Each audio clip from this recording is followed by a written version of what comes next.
Queen Shannon, SSA and Casano Oremo, our dear tenor said Dr. Favor, Sway made 2 anymore, as said Dr. Sebra, Esan Sem and Namuyariano, and I would the Atokroa and no infections I would know, or Bawmadena, Fiwatene, Ediamo in Tinina, Eddie Tiana.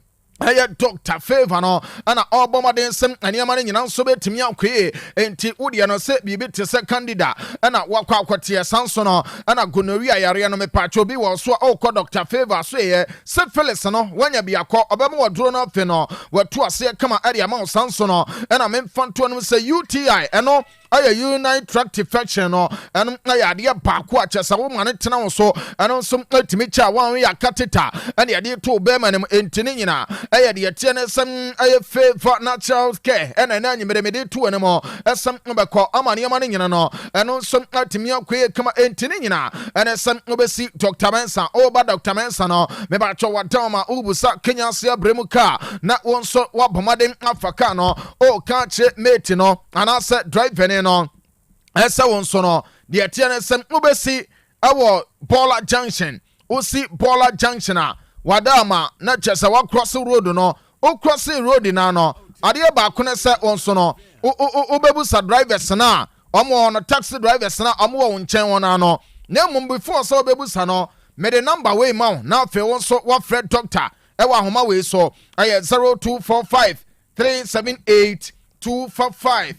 0245 378 245 na chese one doctor so no edim komo obusa drivers no SMO pe police phone container no na watcha doctor na to so kama ekoba ne sana unru no mana na chese ben so no ejina wa otwa wona fe no ode wa wura na wa doctor say enti favor natural care ena na nyimbe de to no mo esem na mo yare no fakona fe no doc consum internet informal commercial so esem Otec School of Journalism and Communication Studies frefre wa na nyumre me ba cho wo de no akokoba ne se na wo no mo no ensantu adwuma no wani gye wo o pese wo ye bia enkwani na mba bia ama obi nkwankwaji sika ni esa ebo so mensia ye de be kire o de tie ne sensentu adwuma no na fe wa ba be pin hye me patron sentu adwuma no ya de paako a o pese wo ye bia sem osuamo ne ma ye wa bra no so no ebetimi aboa ama bibia nso no timi akwe kama eno ntim na na anyimre no me de tudwasem owramo awa de tie ne sen Otec School of Journalism and Communication Studies asoe na fe wa ba ama ne ma nyina timi akoso kama me ba cho ena anyimre odie no akwa Basa won so no de tiane san won so o pesa o yan santu adwuma ne be eno newscasting no ana o pesa o sports presentation no on so no pesa o ye bia ye ba kire wo kama program hosting no ayade ba kwa ye kire wo na afi no won so watimi a woni kama sanso na memfanto na mo esem na TV so adwuma bi na o pesa wo ye se e bia hosting na na say ye ka presentation na ne nyina ye kire wo ma ne nyina so atimi akwaso DJ no ye ba kire wo kama entiaso ye no e wo Otec FM ye promises ye ya ba bia wo pia no o faka na afi won so na ba be sidi ye tiene sem share about no so obusa wo pia sem ope Otec FM a ye ba kire wo na afi won so what ba amane mane nyina nso atimi akwe hye nso esa numbers ne ye no 0547 823 005 0547 823 005 fana se 0243 842 007 yentin simona fino yemfan sama wuto nyina eno nso ntimi enkoso kama na chese be bia nso no eno nso ntimi nkoye ma memfanto ene mo esa yewram sade mede tu dwada no esa country sa wuto no boabo mo na afedi etiene sa match we no international break no amonso aya adwuma no ama preparation sa wuto nyina eno nso ntimi commission nso esa sama mu wono no de wo mo sam aya world cup no eno nso betimi atodwa eno nti owura ewo France aso ya omo players awodon aba bedru na dan da sade de tiene san aye French players no omo ba swag na eso de tiene san drip upon drip and omo de pano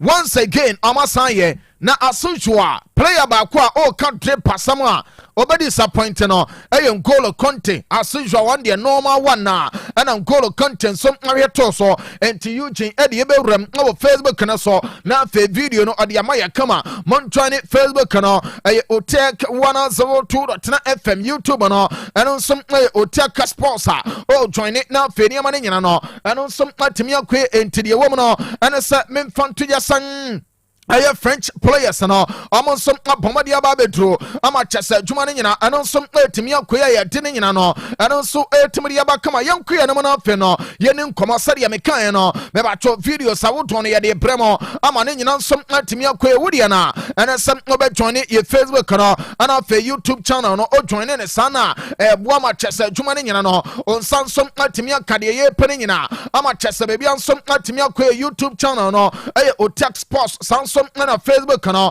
memfanto no side ye tie ne sam opa Otec 102.9FM Otec 102.9FM honoma no ebe bua ma chese ne nyina won sansom atimi akabe anti France players no me ba chopi ene oma ba betro wa bro betro ye na ye ne gisempa o check goalkeeper Mark Menyo ana fedayo apamekano mo ene players awodo akana ne nyina no eno nsom atimi akoso kama anti video no eno nsom ba beto de tie ne sam ayo screen so ama bibia nsom atimi akoe menkoma ne mo na fe no menin koma wodo na de akabia eno nsom antimi anto so kama hyɛ so asa France asama America no ɛna nyimre de ametete ɛne sɛ player ne didi Ibrahim Akonate achesam ano so aka French national team no yɛsɛ boy ne koduru kampa utimo sɛ eniama ne nyina no etimi akoe ne mam no yɛsɛ boy no asa ne fitness level no from all issues with the fitness no enunti empanifo so no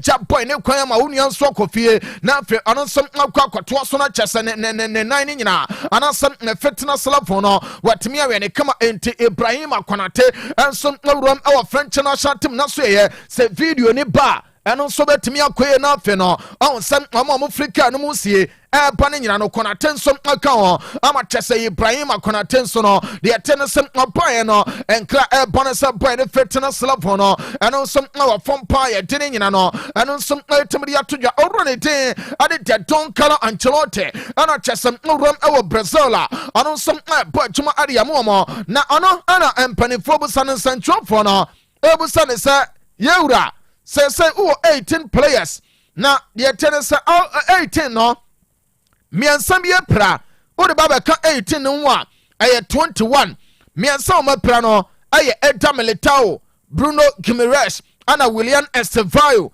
3 players we no apra sanso ana the tennis Neymar ye hwe no musa onso no o bebo made na fe no ne fitness level no eno nso koya obetumi afre no ababa ya 22 akwakoka 4 places na akobane seya nkasa na de ne beye owura ne dire Carlo Ancelotti ase yankamo bia so ntimente ase amo a lot of doubt enti ebia ukane se phone na anya phone nko a even kwampo players na yebo omode no ebi mu hono ma ebeduru hono no na ebi amode na nkasa eno nsom ani ho eso mo for players awodo edo mo ba ema be bia nsom atimi koya ye de sansam no eno nsom atimi de atodwa Argentina man na so ye na me di nkomo ne nya ne nsem Argentina man no onsem nwura mo ewo mo nsem aso ye amo friendly games mi no a cheso mo ba bebo na some games amo ba bebo no na unim sa earlier on no finalissima one game nenka eso obopo ama bibia nso timi koye wa bra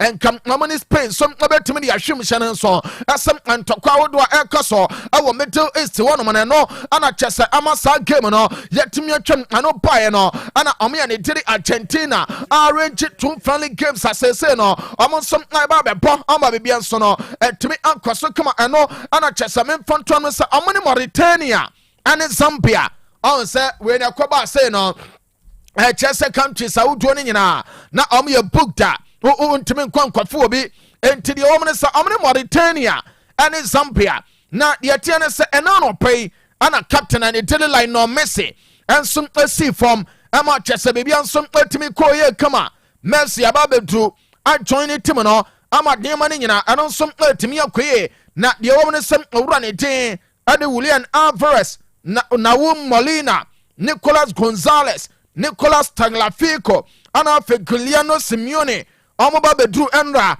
de tiene san aye players we ankasa no achasa omo so didi we no omo wa Argentina what that boy le tim ade Ezekiel Palacio Sansono ana Nicolas Otamendi Enzo Fernandez ana Alexis McAllister dia mensa kana sa omo de no omo de kind da entim omo nyina no enso obe romana fani ma nyina no eno nso atimi akoso ya den samauto no eno nso atimi de aba papa ne den ade Linus Scaloni afada akoda keto be na tim ade Martinez quarter me pacho boy we no on some ramo our River Plate omo ye game over the weekend yes boy no ball Archers boy no na enye betesa eno na ma Linus Scaloni so no etone some other fair player let him ade the attendance some aye quarter amate say no anon some aba be romane nyina ene se Gonzalo Montiel ana Leonardo Palatemo amon some antimi ama injuries awudo ho am kama entim aye coach no and some afra boy ne de ne ba be shemo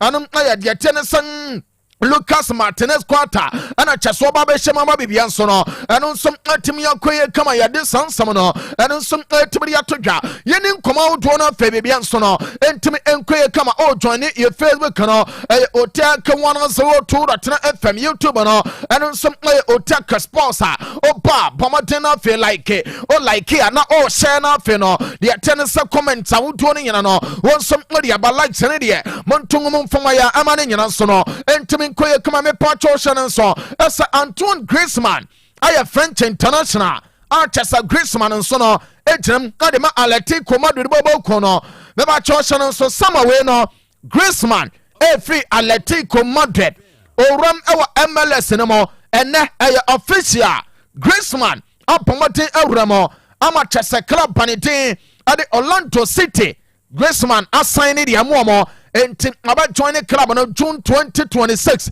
na fe wa kwakoba djuma e de ama club anitin ade Orlando City ama chesane nyina nsom atimi akwe pictures awdo any videos no de atene sane nyina nsom abetimi atwago ama bibia nso atimi akwe Griezmann video no o de be ma me wa bra no nso no assign ye ade ma Orlando City ne nyina no eno nsom atimi akoso kama na me patcho player no sign ye no anu wase hwe yankam wo pia so ntimente asa oye excited asa all starting new chapter way our ne career mo our Orlando City ose from the first conversation on the club ni nyaye no yes otimu say yes club na kasa our strong ambition oba ebabua na vision ye clear for the future eno ena ma ono Antoine Griezmann no oje penesem aya club let him ade Orlando City no ono som abe join amba bibia so no ono som atimi akoye kama ya tensam no ono som atimi dia ba Griezmann so no kwa korum Orlando City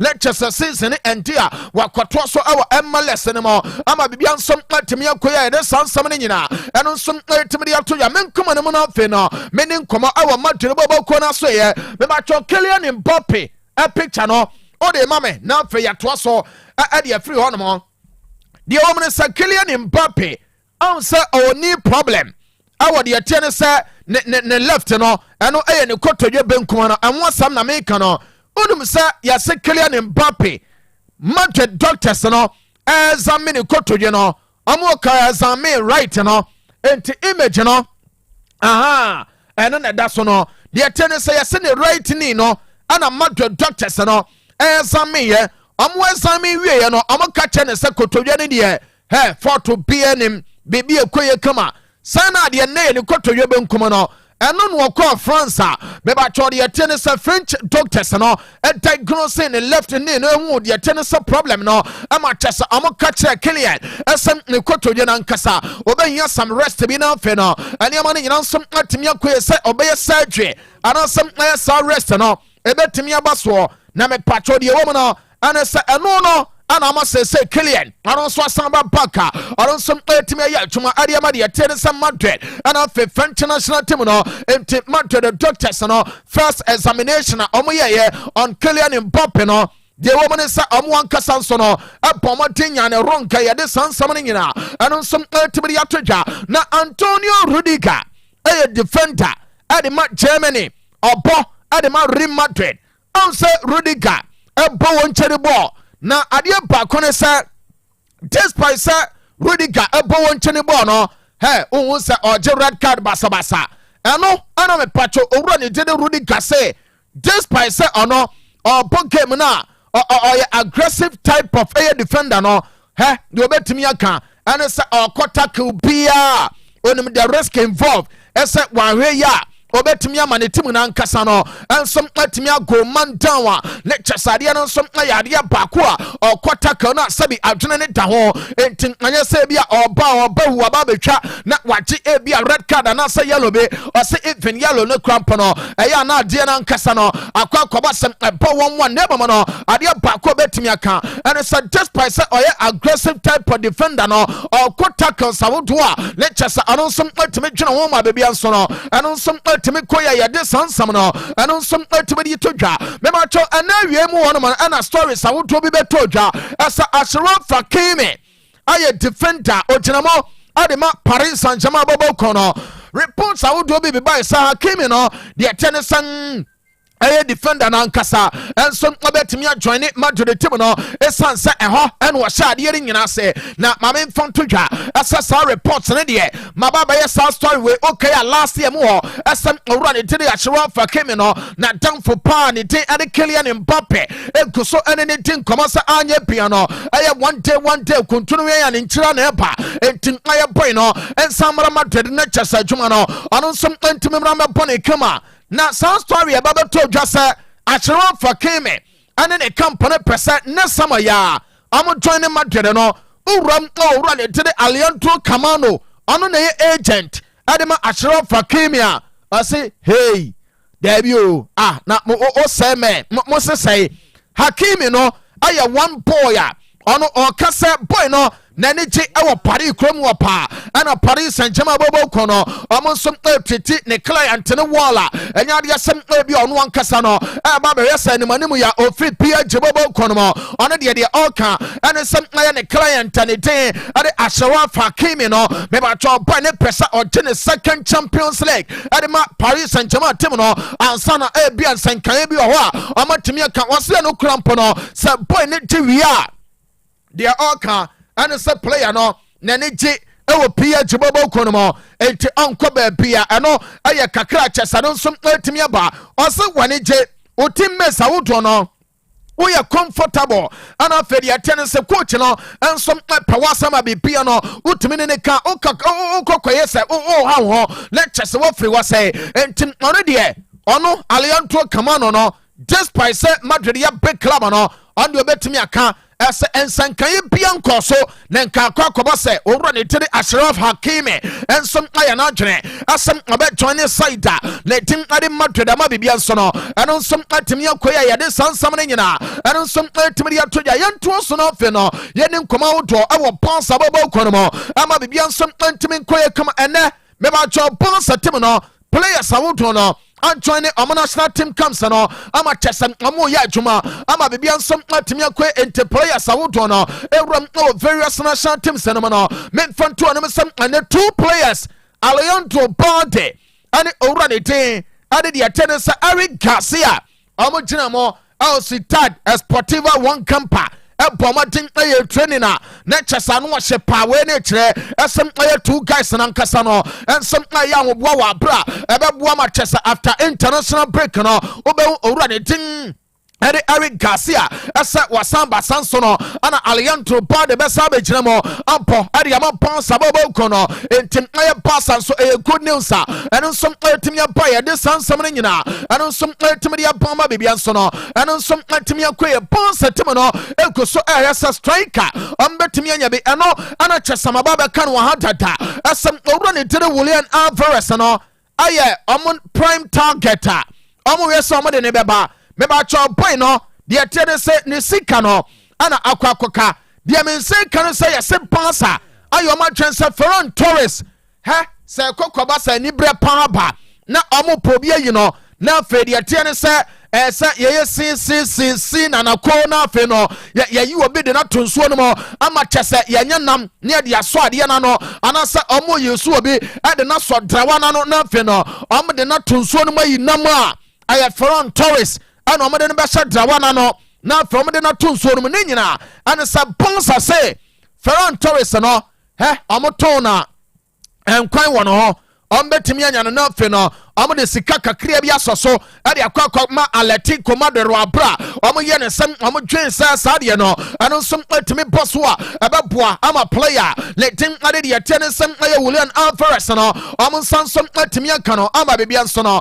eno nso betimi akoya yete sansam no eno nso betimi de atodwa na yese Pons no se omonya Julian Alvarez bede nyame ase Robert Lewandowski keep no na senior man every bench aba enti Alvarez bre no na Lewandowski ana eba be no ano aya de yete ne sam plans awodo ana nwumere no me ba cho me se kan se Pons team no som for ya de sansam no ano som team de atodwa me ba cho Manchester United bobo ko no guso he asa new stadium no betimi asie me ba cho United ara se new stadium no betimi awie ho nsenkan ne nyina na fe no de aso ade abɔ from ama adwuma ne nyina hyase no yes United ayo ma trense VIP area hono no de swimming pool baba kwabra mama yi no wine glass teta nsa no na yankaso de atene se de swimming pool ni ba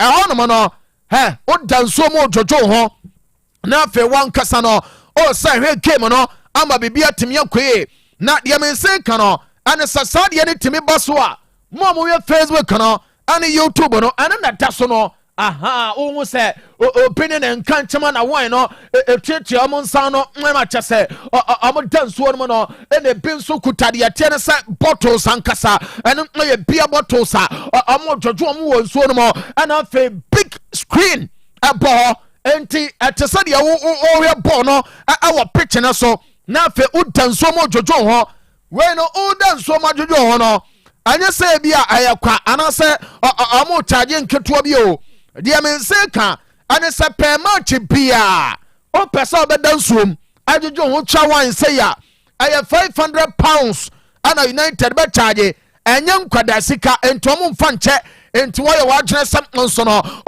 kwakwade da nsom kakra na afi no de atene say United yo mo stadium na de ahwe match na prepare be £500 me ba twa anonson sika be charge ne game bia ama chese ne nyina nsom atemi akoso ye de ne nyina no anonson atemi atodwa memfa nto ne se owura ne de Bruno Guimaraes ne nsenkan no ye nto so on say ababe todwa say United ane boy no awie personal terms ama boy ne de wakan yes ade a United and agent no ana ejira mu ti sankomo no ade kire Manchester na de EP na anyumre no ane se Bruno Guimaraes ane already did Mateus Cunha yaso mo nyina yeso one agent na sa agent no ana me pacho oma Manchester edi nkomo Cunha ho awie ne ntem ansa na transfer window no krampo no ene ma ne nyina eno so timi aba koso yes the same process ana agent no akatre Manchester say already did Bruno Guimaraes no omo benya na say omo shem komona sentem enu ntina United yes omo ne boy ni agent no akasama personal terms no anya problem agent no katre Manchester asa omo mompia Newcastle United na fedi atene se deal no omontimi nkrosi wa bra enuru sama no na boy na hunanim kama asam anu so ba bewura mo awo Manchester bobo kono enkram se kan se Newcastle say mawie personal terms ye ni problem anu aya boy na so ye na momo no ye sika no muntua ya enya de se bia boy no obeba na abatena Newcastle ebe demand 80+ million pounds area free United for Bruno Guimaraes enti Manchester so no de etiene sam no kwa na femu miamu tamu ye pa esanse Newcastle team no omo de ba hwemu tirmu ankasa ama dwuma ne nyina anonsom akwaso ya de ne nyina anonsom etibiri atodwa be ba cha owuram e wo City bobo ko no mu a enkram ense kana na anwumre no anesa yesem panifo ne de asa say no ebi mo ya je tum se owura ne tiri controller season and dia papa no omo ya ne yiram obekọ enti eso mo didi nkomo na fe omo pe de tenesa ne successor baba ba hye nanan ama bibia atumi akoe onse media baba todwa asa Enzo Maresca aka candidates no Samson and annual report I'm in Sanka and it's a sitting penny for no. Yes, a binum over the day at the Vincent Company, Juma Wakabo, our Payan Timono, Sa Amu consider enough, Amma man the attendance said they need their resources, over the team added the attendance of Vincent Company, a betimia Pajuma, at the Amat City Bobocono, a Sanson Urano original or a legend at the Mac Clabono or Bar. And your money in a betimio que, Amachasa company sono, Atimia Bajumana, Mania Manina, and on some Atimia Kosukama, Dinino, and on some Atimia Toja, and Tiabuni, Mafordinano, and then you may Chiamana Feno, Yakachama San Damasepa, as a Monso, more Pomatina Feno, Matimia Manitasono, me Romana Feno, Matin Koma our into Miami. And a line no Messi, a Bonnie Games and all. Memacho, according to reports, I make that.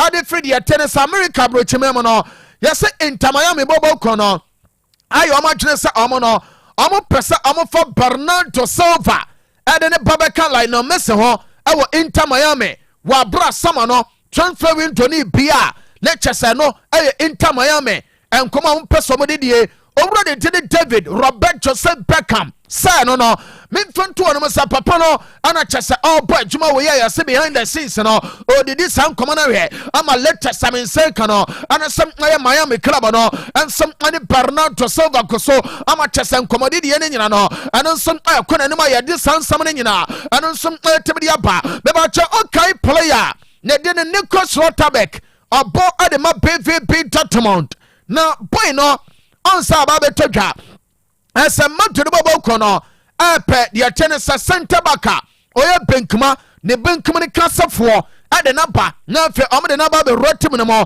esansa season entia owura ne tiri David Dalapa obo benkuma no omo be ja ne kwan ma na kɔ sanso ana the tennis players ne be abekɔ enti so mo pese mo kyekye ne ye ama adwuma ne kɔso a owura ne tiri ne kwasro tabeka no me ba cho omonsom obetimi anya no ama bibia nsom atimi akwe enkra me nsen ka no ane sa ne kwasro tabek ana nwumre yase owura no ane Dortmund agree deal a obey standing a contract no ade ama Dortmund bobo kono until 2031 na yase point no ono ana chese okache Dortmund for no asa no kranie ono ansana obey na chese obetena club no asa o make sure asa club no surrounded with quality players and afi boys are more experience our Dortmund to team no am western do am deals no enti the attention Dortmund asase ne senior players ne be tin come contract extension no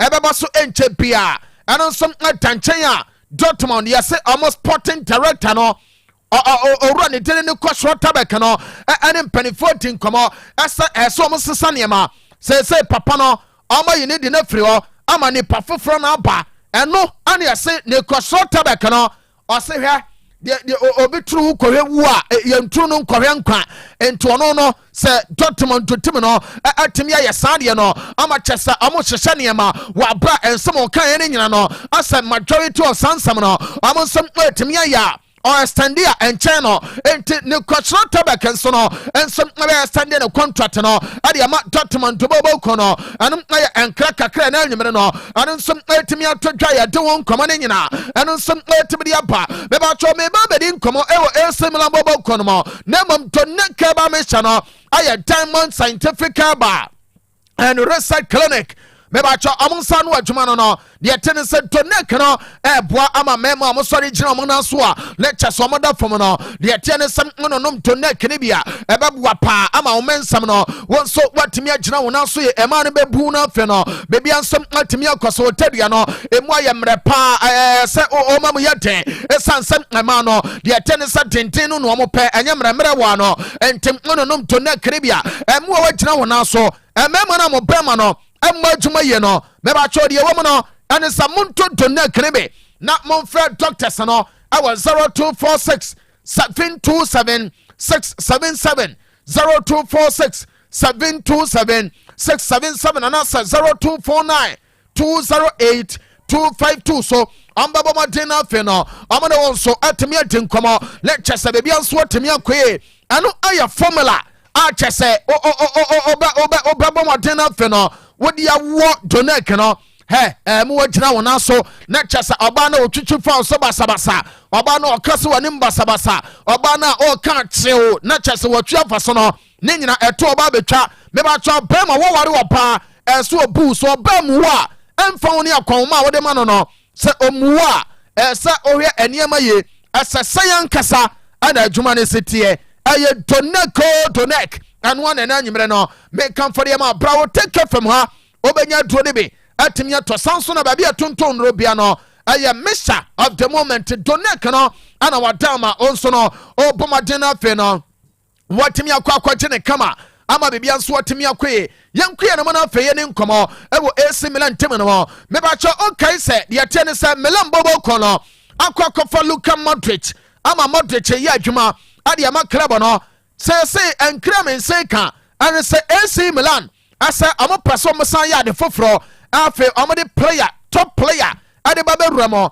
ana musa say boy ben no ana Milan fo yi amo say Leon Goretzka enkram say ka na anyimre no and say owro ne de Leon Goretzka no me ba cho de me say ka na anyimre no and say aya Milan bobo kono yes amo wi anu musa de tie ne san German international no ne contract our boy no omo wi anum san na sama ya ebe bana wi ye na chese bana wi ya na chese club panetin ade AC Milan so no fa no low na fe no omo timi a hye ne ha ni nyina ne sem finfin wono no omo Delion Goretzka pa na fe ojem na chese wuro ne tin ade Luka Modric nsum agina mu a ebe boa pa ama atuma no anu nsum atimi akoso ye de sansam no anu nsum atimi atodwa anu aye chese de ba nya nwumre no ane tini nyina anonsom timidi ama wo show no sono na menkoma ne no fe no ye monkomo ama bibia nso no anonsom ntimi nkoye kama owro ne tiri Allen Protalad onsa boy we no nsankan no ewo mu a na sorry ewo mu a na akwakwada ne nyina ne se debia no uti se player no Madrid obeko an en obeba enkram se kan se boy no ni papa ne tiri Afi Haaland ane boy no egoso a chese amowe asa niema ne nyina betimi akoye na no na me pacho de me nsenka ana sa boy ne de Madrid no onya obeko na momo no agese eniema kakra yi se owro ne dire gajola every city se kunkron shanenso ese Allen Protalad me pacho ne transfer on sam no ebesan sorry ama niema ne nyina no etimi akoso kama ene eye Tuesday and eye the first day ewo week no enti no yemfa ne nyina mfansi na the boss player nwanko kano emra be gyam wa bra oni abegyafo beto aso na mom Diamond ana honey go straight Dr. Kwachi Atenase doc now you are say fifth what last you already invitation by last month mo je say mo kra de mo ye one underground organizers je poyempe o say ba yene poyempe o say ba anyway ye be chance ye be din komo bibrafa later on here but and ye hwe donek komo e wo ho na afi ye informative for opanye me dase ma menchia etiefo ne o ma follow Facebook ni nyina aye donek ba menchia ye nuano ma mate nka de ye no din komo de a mechia opanye na owo ozone chemist main branch ewo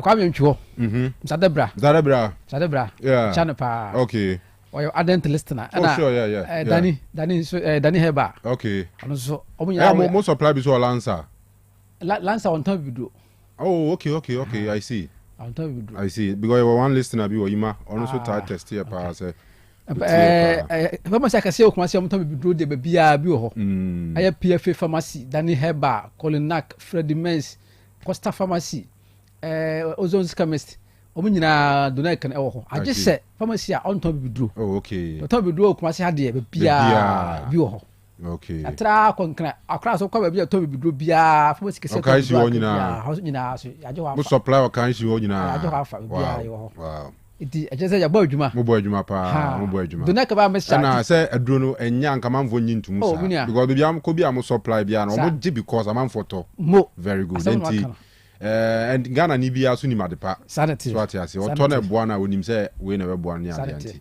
chale mo bo adwuma me ba ko me na wo dia so eze o UK na ye de bi ekoye na me ka say o mo mani bi o mo nche ni bi ma me ana okokoje ye na no one of them say ke me da ase na me say de ade na me hu ade krokro because ye de ma na chebe 1 month ni o say me say kan ibi na masa boduma dike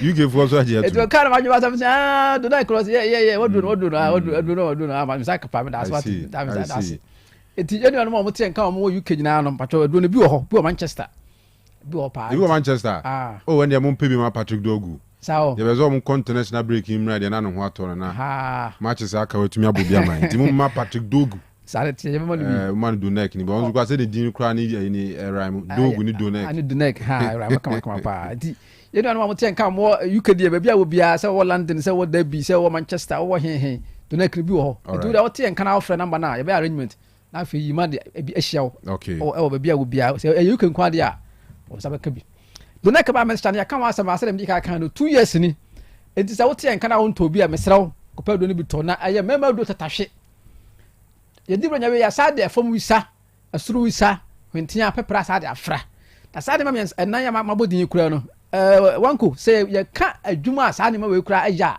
fom wisa asuru wisa hwentia pepra eniema na sa honu no ewo mu no ye ka abeje wonsam na mamenika enka we sei na no ba me ka so wa obi akuta smartphone bia no de pa abo so unim ne bro kura de bo asuru wisa ana sa wo de bo no asante pepe ana se wo de bo no West African black pepper maka ne ma ba miensa ana se nan wo de bo asuru wisa nko ahye phone mu ana se bo hye AI be yamon ana se wo de ko Chrome ana se Google bo hye be yamon ana se wo de bo no asante pepe be yamon na adwuma aye ne wanko o se aye boa for digestive health actually se boa ama constipation obi a ne yam tatim pa no efom wisa boa ayi sa de man nyina edifi wonom afa obi a odidi a na ajeja ne boa entim anyam ye no sa asuru wisa kro yayi aboa no ayi fi wonom ede ma no asuru wisa no yes aboa no yi sa de nyina edifi wo de ma no o se it reduces gastrointestinal distress se obi a ne yam tawro so obi a ne fa se bia ne yam abom kurukuru sa de man nyina no aye asuru wisa no aboa ayi fi wonom ede ma no sa asuru wisa ya wo se aboa for immune system boost ana se immune system boost a kira se aboa ama se woni padua na se onkomo no eni ahodin ana se ahodin ni mu a aboa no pa yie ama ne agina na so o se esa serve as vitamin C aye asuru wisa ye o se anti inflammatory helps with arthritis and reduces blood inflammation mesraw asuru wisa ye aho asem ana me kan kira se ado ba ko pe yenti amenya da ja me chechire mu se no ye se do na kan se ya de bodo duasa ye kan se obi nim se bi agro na yedie me de asuru bisan ko aho ade ebro enti se me kan se do na kan no ye de enubro ma ko atan na ye ya o se je kan ujitum se ayampa afei esa eboa ade bebrebe se de medika e kan no o se eboa for metabolism fertility and it alleviate joint pains obi na batiri aye ne ya ne nan ne kon ne sisi ne ya no joint pains bia hu bia no sa asuru se ya eboa yi fi wonom ede ma do na kan no asuru ewisa ewom eti misra wo timi kan ba bia wo bia no ko pe do na kribi ne to se ya ka se do na kia yenim de ya ka afi wanko yen sa emra efom wisa so ukuta fon me se bo efom wisa ehyem ana sa wo de bo alligator pepper ehyem ebe yi ade ama wo se ebo fertility and reproductive health obi biara se mpe bia san woni ne yira tena a eba emfirimu ma no bacho donek no aboa wana se efom se na ewom no aboa nkwamo no agina na so ye pa o se esa ye wound healing and pain relief we aya fom wisa obi biara ekura tunu a entimi enwuntam no bacho efom wisa no obi a ota yusu a eboa mekuru no ewuntam pa obi a wajima chinyo me se wo da fa fon na bohtem se meboa kasa asaba me kan meboa when nyina awo do na knimu a kire se eboa ye pa o se treat stomach issue se wo yam woro so wo de gina obo efom wisa so eboa pa yi so hunu menka hwentia menka pepre menka 20 menka krama kwete menka damnam we ye efom wisa no so wisa ho asem kwa na mekan do na kan ya se ba bibia wo bia no ye bi aben wa boboa no kokope bito so wo mema sampa na sa atofom dia mesra wo oyire ade woni ma ye fom oba na tedi woni ma ye fom pa cha wadwenye wo se bia wo yire no ebia onye mfi be sa aduasa num 65 years 60 years anu ntiri na think atiko he masa wa ntwe ya be kodwuma na wo chima asi wachi wa ntwe ya wo kodwuma na obi an tifie pa wo ne dan bo ho no wasi wachi wa ntwe ya mesra wo driver no wasi wachi na afa ne ma ye basa obura nyina ye kwa kope do na ekiri na tona no wate so me masam na aya you no say 1 minute a e be page wa 20 minutes solid wo bold money dika Easter ebe adura edidie no aye do na keba mixture aduro bia nka dem se wonto bi num ya mpatwo bo wura drug store bia me se kuma se bia to aduro bia no do na ekene ebi wo ho se oba kuma na se ope omo timi nka mu ni kuma se a mutu no to kuma se no mpatwo Dani Heba Apidank Colinac Ozon's Chemist Fredimens Heba omo nyina aye wholesalers afa PFA pharmacy Waterford New Road Junction on aye wholesaler Arms Heba awo Abrepo Junction baby e fa taxi e de kwa Santase no anase e fa car de ko so line no Arms Heba o ye wholesaler kase pa afa Sam Enko Heba o kaje tia gate 3 patcho ono so aye wholesaler kase pa Costa Pharmacy ono so ane zoo aye opposite patcho zoo main gate no ono ni opposite o ko fa dura o so pe do na kini wo bobo bia ma afa mo mutu no ton awo Ozon's Chemist wa kwa amyentwo no anase ofuri so all about na fa o bakaje tia no patcho baby a St. Louis Training College wo no omo mutu no ho ton no do na kina bi wo ho obi wo no se bia Ozon's on ton bi duro patcho ton bi duro ura ho na se obo wo duro wi a o so omo do na kin kan ho obeyi bi ade amount baby a wo bia no patcho do na kin no ye bi aben omo timi nka omo wo free offense so saa ko kata chiman baby bi wo ho saa wo offense so patcho fo ni kire kokote aya station no na abrosan na bank e wo soro na se one time herbal do na kin nya na kro bi wo ho omo timi nka omo wa commandant Mr. Sack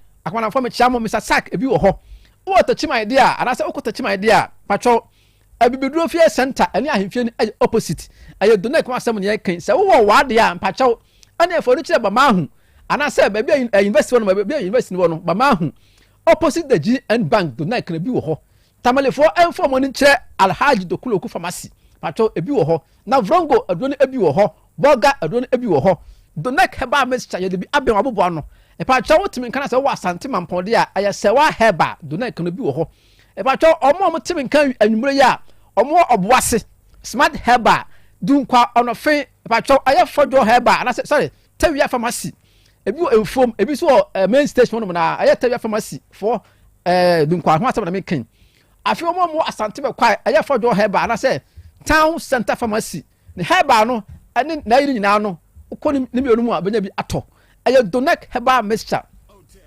na me saka se obi okuta sisia de pa na se wo ya adwuma den anu tini sisi obafia wontimi ntrase okoto a patcho ontimi ansore ogina so ontimi ankoto Donek heba mixture ana aba no nom minu anu ma mu temi anwumre bi patcho o meses na amayiye ana se eba na abubu eba ani tum eba na yiyi na afa anu kura me ba kura no ti ya pa wase patcho Donek heba mixture ana aba nom ana se obi a patcho pampan wona se pa no kan ba na ho a ontimi ani ne hia na da bia na o ma excuses me patcho Donek na behia entra ho ma ukunu mfo bachi ansa na kase emi hu yanka be ma ikura no de ma yama nyina no se na ni nso wasa ti abonten patcho bibi o ho a ebi wakakura o nya wa se obesia no ana se ontimi kan kire o wan se obesia bonten patcho Donek na be duas mama wate ko pe Donek krimi no to bia wo bia no ye de bi aben abobo ano mesrew na me sa kase se me mpadu asa obi o no mo se o be se 18 years and above or training college or university or nursing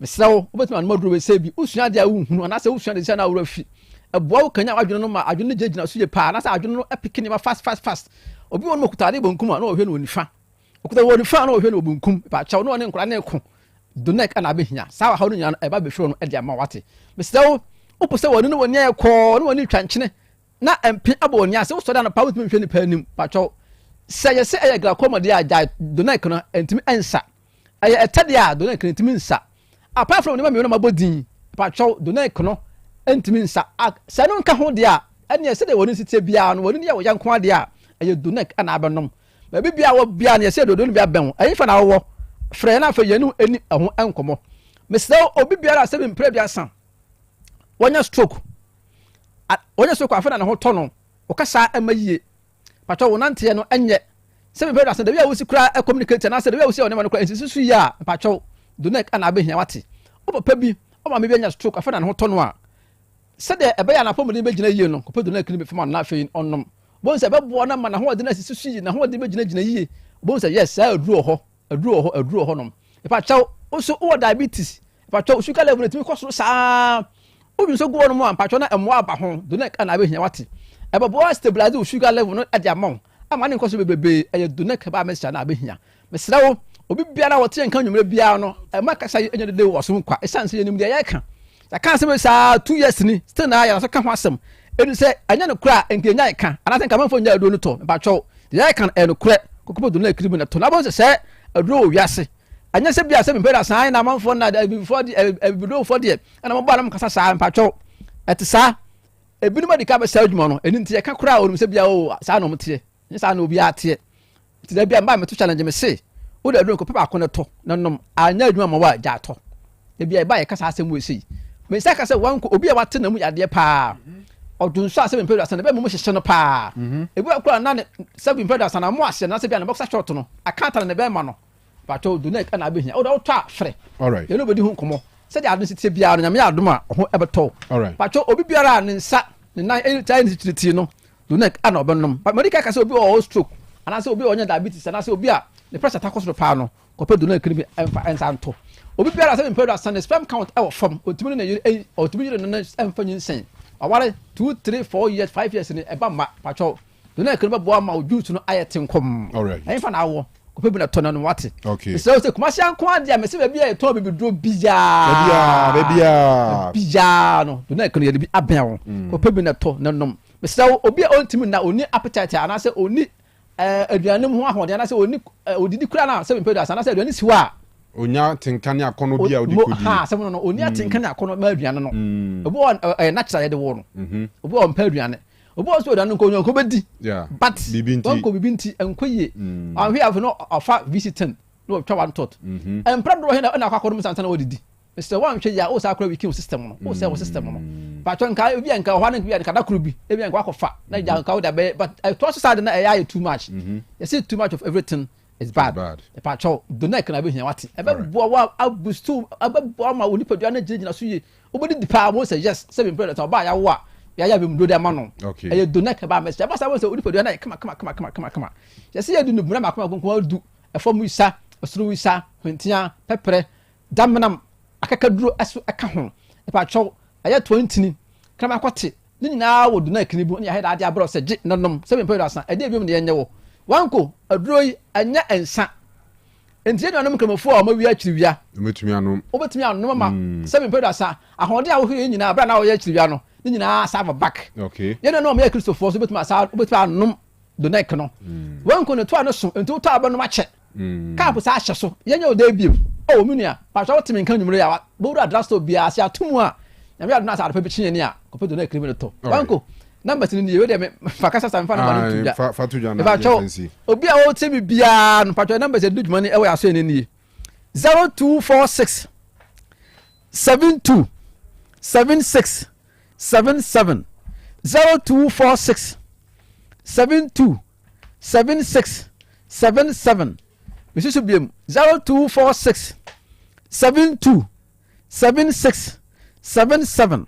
0246 72 76 77 second line in 0249 20 82 52 0249 20 82 52 0249 20 82 52 Uncle Yankopon Shao. All right, Doc. Yes, you are saying that never says here. Amen. Everyone for your call do neck heba Mr. Diamond Scientific Fastway equity in komo hwemi. Ebi adri ebetua dwumadi no eso. Ai bia ka wo wa mi wo miomi. Eka ya ma wo miomi. Ika ko ne wo seko.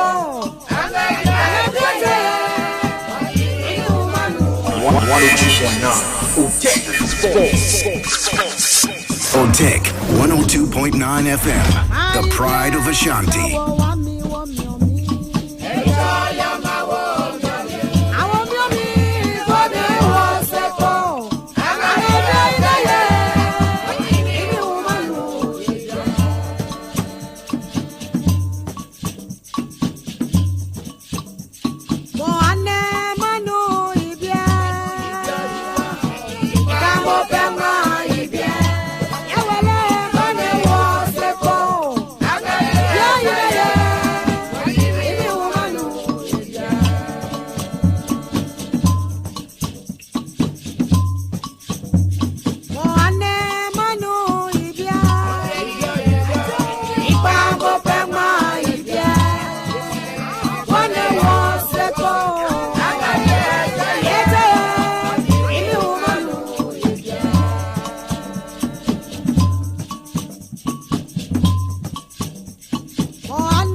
buy sing again no.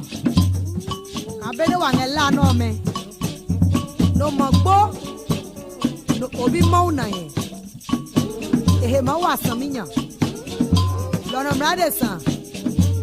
Konga jeni. Isi nehi. Drao plome nehi.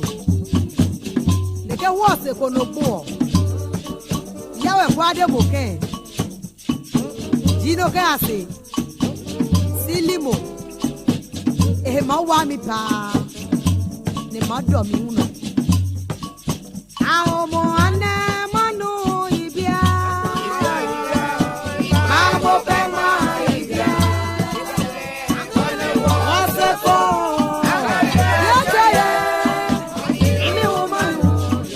All right. 12 after 8, Otec 102.9. Go be. Senior Boko there. Oh, body Adaroma ordinance wache. No money be. That's right. Akwaba from the long weekend. Weekend have very long year pa. So since you share Thursday night in share BM. CSA share Sunday morning. Oh, okay. Sunday. Yeah. Sunday. Enrichi. Yeah. Sure. Ghana for real fear symptom. Almost week news starting Monday or Sunday. Yeah. Okay. Week news starting Sunday. Nah. Say between Sunday and Neno, and them. Black Stars are Group P or Austria ahead of Friday's friendly against Austria. Yeah. The boy are never called Germany, right? Yes. Now, 2 players are pulling out of the squad: Iñaki Williams and Brendan Thomas Asante. Coventry City. Surprisingly, Osei over the weekend, Osei go right. So Osei penalty more. Osei Swansea 3-0. Yeah. Osei penalty. I think say the game before weekend, what tries and go pay. That was against Southampton. Yeah. Yes, at home. Yeah. And Omulusu 2-1. Yeah. He tried. Nanko pay equalizer, but keeper was solid. Yeah. Yeah. And in the absence of the coach now for one player, I'm sure so we'll be disappointed because what clamor for the local guys. Maybe a man for fees, Anka 2 players. I'm money the Anka Senka or 2 new fee. No picky fee for Nibishenia. The bar or my friend Koningsdorfer. I'm an Abesha and you better no so send. If they look at one, the other guys will be. Look at one day you there's a perception up there say they only call them for political reasons. Yes. The last World Cup of course who Qatar no mo frɛ Kotoko baako has baako free banye and download for political reasons. Yeah. So what you say? But okay, say ahead of the World Cup, you bought Switzerland. Okay, friendly game no. Free banye be a good game. Tini if you say Mundial and Casadie, Obinya more minutes, but we were here now. Kwabena do say Azaro. Joining Kotoko from Midiema. Yes. Azaro Boyasi Bobia or Kotoko, man friend. They now unya as a South Africa. Mpumalanga Black Aces. Of course, Simon when the next Black Star collab near friend. Yes. So I know they know.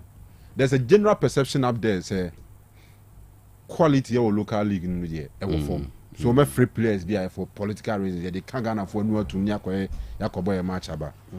So what I say, and you're surprised. Me, I'm not surprised. But me, very disappointed. You can be disappointed, but I'm not sure you are surprised. Oh no, but very disappointed. And it is say Ransford Yeboah, Koningsdorfer, Mekan Cote d'Ivoire. I was all Kanu. Cote d'Ivoire, you see a good year or good offside position as soon as you keep him.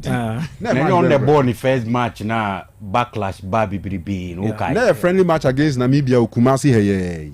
The last me make Afcon no kra okay Afcon no ball Cote d'Ivoire go wie ye no krom nyina ye kofa ni free hin akwa be ni. Oh, me say yes. One says it could do as we are sure to be. Say see any Egypt. And Egypt now. You check it Vano. No, I offside and no keep an enemy. Sir. No, I offside as and that should be a first game, no. And just a good engine. Oh, he's a good player.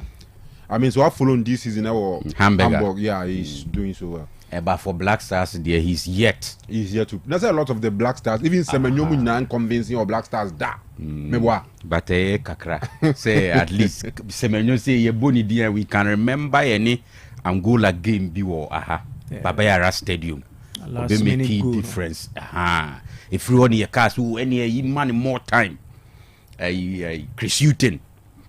But actually was starting matches no so ana akoye bibie o ho ni ade omuna Thomas Asante say am ginidi kakra ba onya chance more Black Stars about the benches are 5 minutes na nyamem ade but me be say ye quick one or foreign say Salah ebe free Liverpool after this season at the end of the season, yes, and Antoine Griezmann so akọ sign for Orlando City.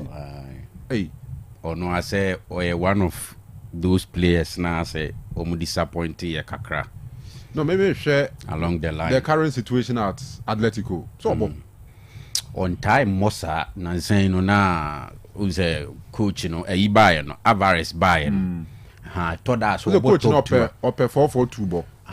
I thought that about Griezmann ni Alvarez. I thought that so about Solo any Alvarez. Okay. Okay. Because everyone was a Champions League and say Champions League match is boy correct pa.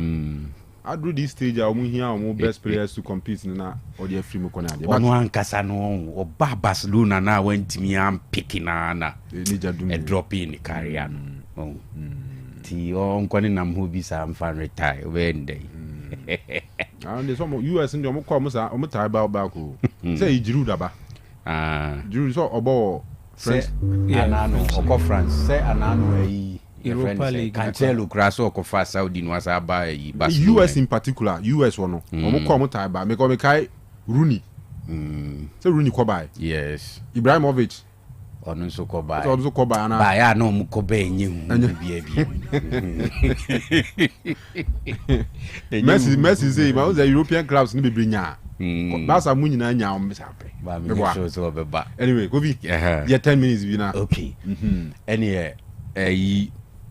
Mama started with Senegal there no anyway mama wa akwa ba Sinya ya opanyi Sala ko yie there nyame adom bibia ko kama baraka de Sala so ko board drone so Jendu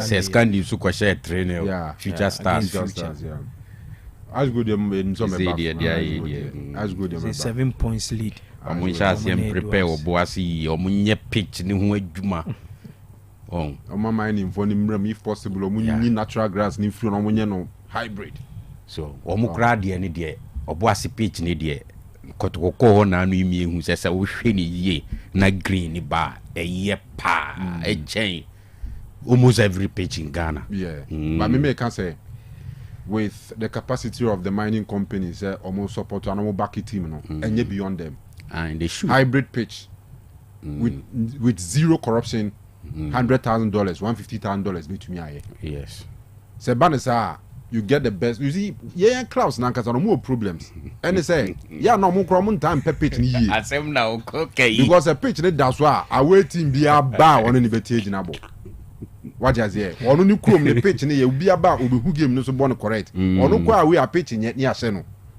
do di agro na pitch ya e be hye wo ma we ko relegation is ya unim one team suffer sad in pa wafa no nations abrankes yeah we say amount for believe we say omo pitch no we say kama pa enye kama pa wada roma kama by enye pa and who dey compare meba no Karim Zito meba o dey compare Kruma pitches Kruma pitch papa di any hand and America say dey meba o say enye papa kra na wo dey compare others na say papa cheomo a still remaining the fact that papa it doesn't take away the fact say papa say papa say and America say papa within the Ghanaian standards very good say Ghanaian what the Ghanaian standards no compare we already our and anye ni ana Singida Black Stars mo ball ne Tanzania sabi nkronki to mu ambo league matches for Tanzania ye hu quality pitches are yes ntumi in fact Ghana pitch bia not even across sports stadium sure and compare Tanzania sabi nkronki to am there say that make if the standards nimpo it is our then we can't accept this mediocre is a nation speech we and a papa power man. And make us say the fact that much better Kotokoni nations but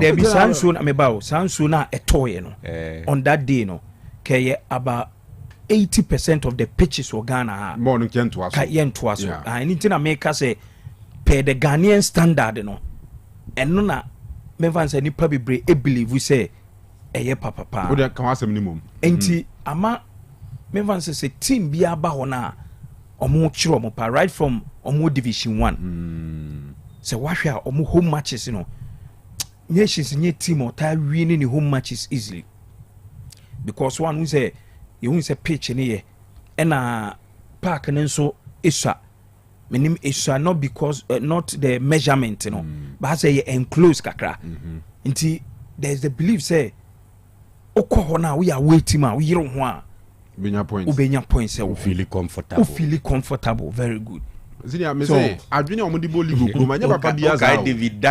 Duncan the code ma ba no be ka kire okrum ha say se kotoko ebobo baby ti say doma baby ombobo na ka kotoko bit me win almost every match bi ombobo bia enti de wo kanu it's true clubs ne do baby aya na but yes say to be able to move forward yen to me without quality pitches.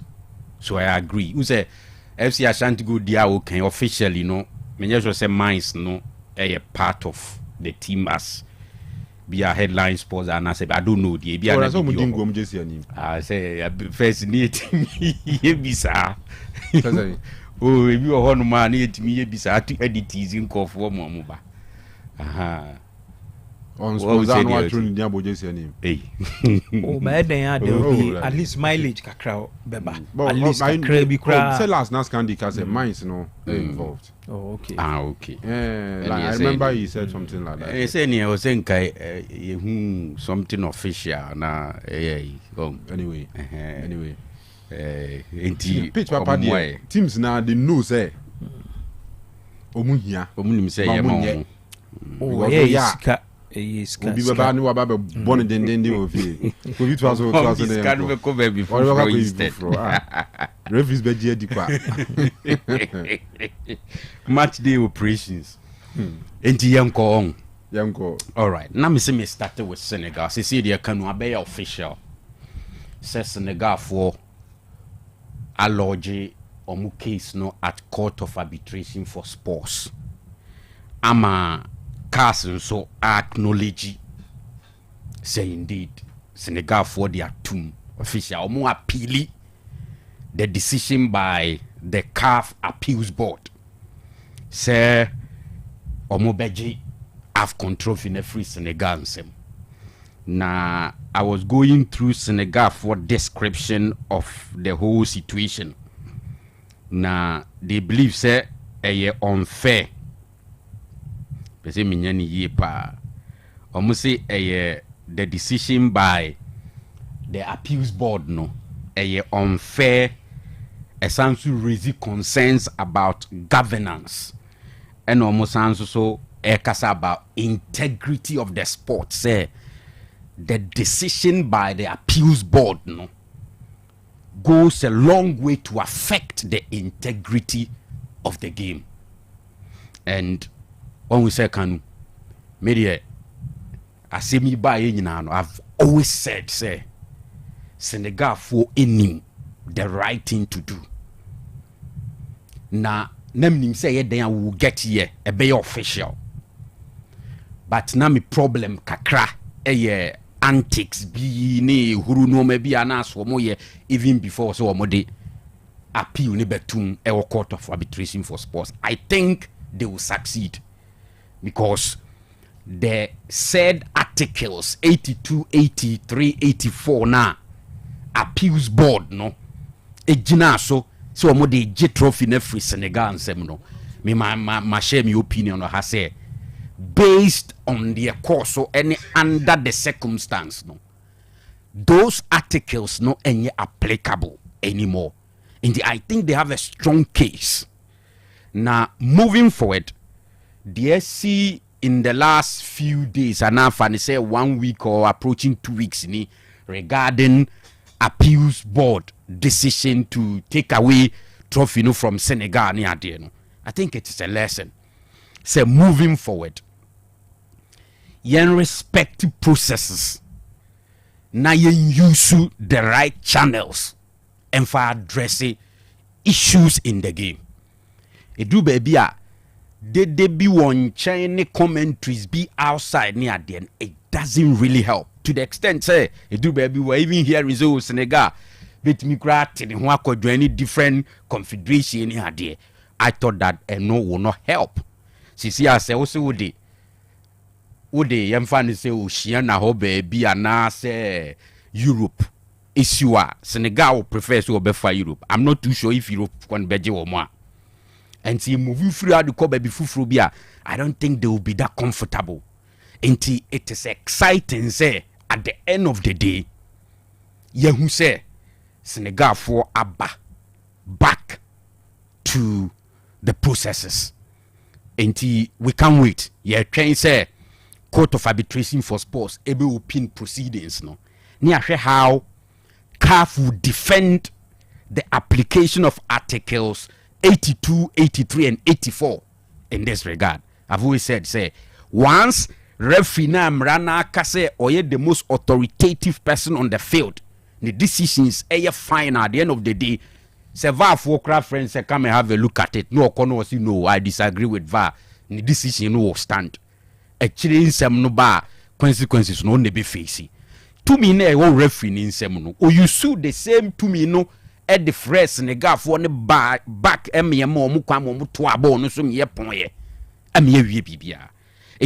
I am happy say de ye the trophy ni koto ye the koha ye the yesi as ye the yeshu be na you see players back was it in the eye no actually come for it if you can something like that. Sa commentaries ni no we can understand how painful a year to go through near Senegal come no. But I think, say, moving forward, a lesson.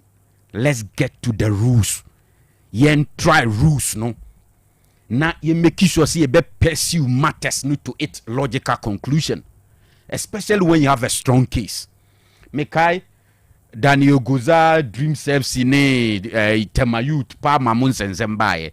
A lot of people didn't even think say Ibekwa kunya justice.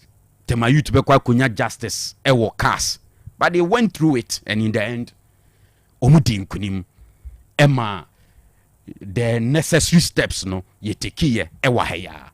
Nti kudos to Senegal, and I think say they have a case. Nti edru wa Kanu will look at it. All right. Now may assure pass cast will take a decision about restore the damage. Appeals board need decision ediaba. A lot of people lose confidence in CAF and in African football. I am open because of the decision ever.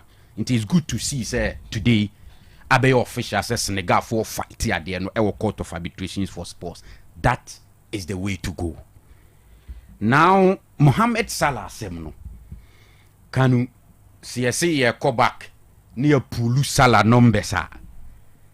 I bet to say you repeat and semwa. Ya kan waha kan. For 9 good seasons, Salah has always been on top. Opa yi afiwe nkwa free. Because afiwe, I was checking the numbers no. Is the reason why today yeah discuss Salah or see this season na obeden. Obeja Liverpool team ne wako. Na Kanuma pay attention to this particular story, not because it is surprising. Because we all know, say Salah career no is on sa downward trend no. Probably because of age. Because you see, I know say in June, Mohamed Salah be turning 34 years. 34 years in the game. It takes few players with a certain level of energy. Any self-discipline, and it maintain your moho Emma performance be acceptable.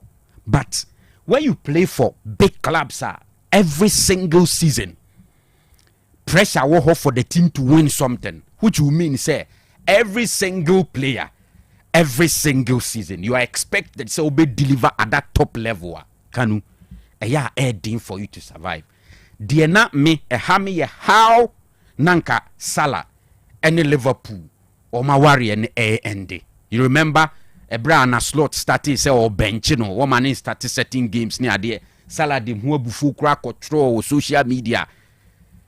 It show how unhappy I know ye any Saturday na kosono. But today, so he Salah na ankasa commentaries after sa announcement he krana or recognize say Liverpool a part of the story. And Ononso has become part of the Liverpool story. Who separate ye? It's the reason why I know pass two parties no back together no ma endi o ma warrior on a very good note. Send ya Salah anytime be or back to Liverpool.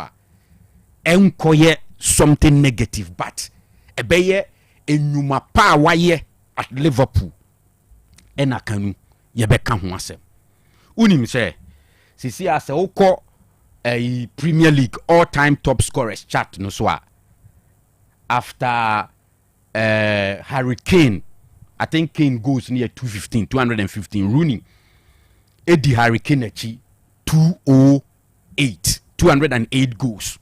Salah as we speak 191 Premier League goals. Even in the history of Liverpool as a club no Kanu si eka goal contribution say who say Kenny Dalglish mo Gerrard mo na mu kai Michael Owen mu kra even before so be joining Real Madrid akwa ba be United no also had 10 at Liverpool. But as we speak, Mohamed Salah in terms of all-time top scorers in the history of the Premier League is what two sa wo win Gerrard mo ni ade nyina a wonenam be third or so. Enti the guy na like yakaso obia yina kuma ma bon homodi amatimbia. This is a clear case of example. Enti today Kanu I think say yes as a akuma ba form and why accept it to end on that note. It is very important. Say Premier League ni say roughly yakako yanimu a Yamfani say we best some 7 or so games to end the season, right? Na obetimi add up to the numbers ne.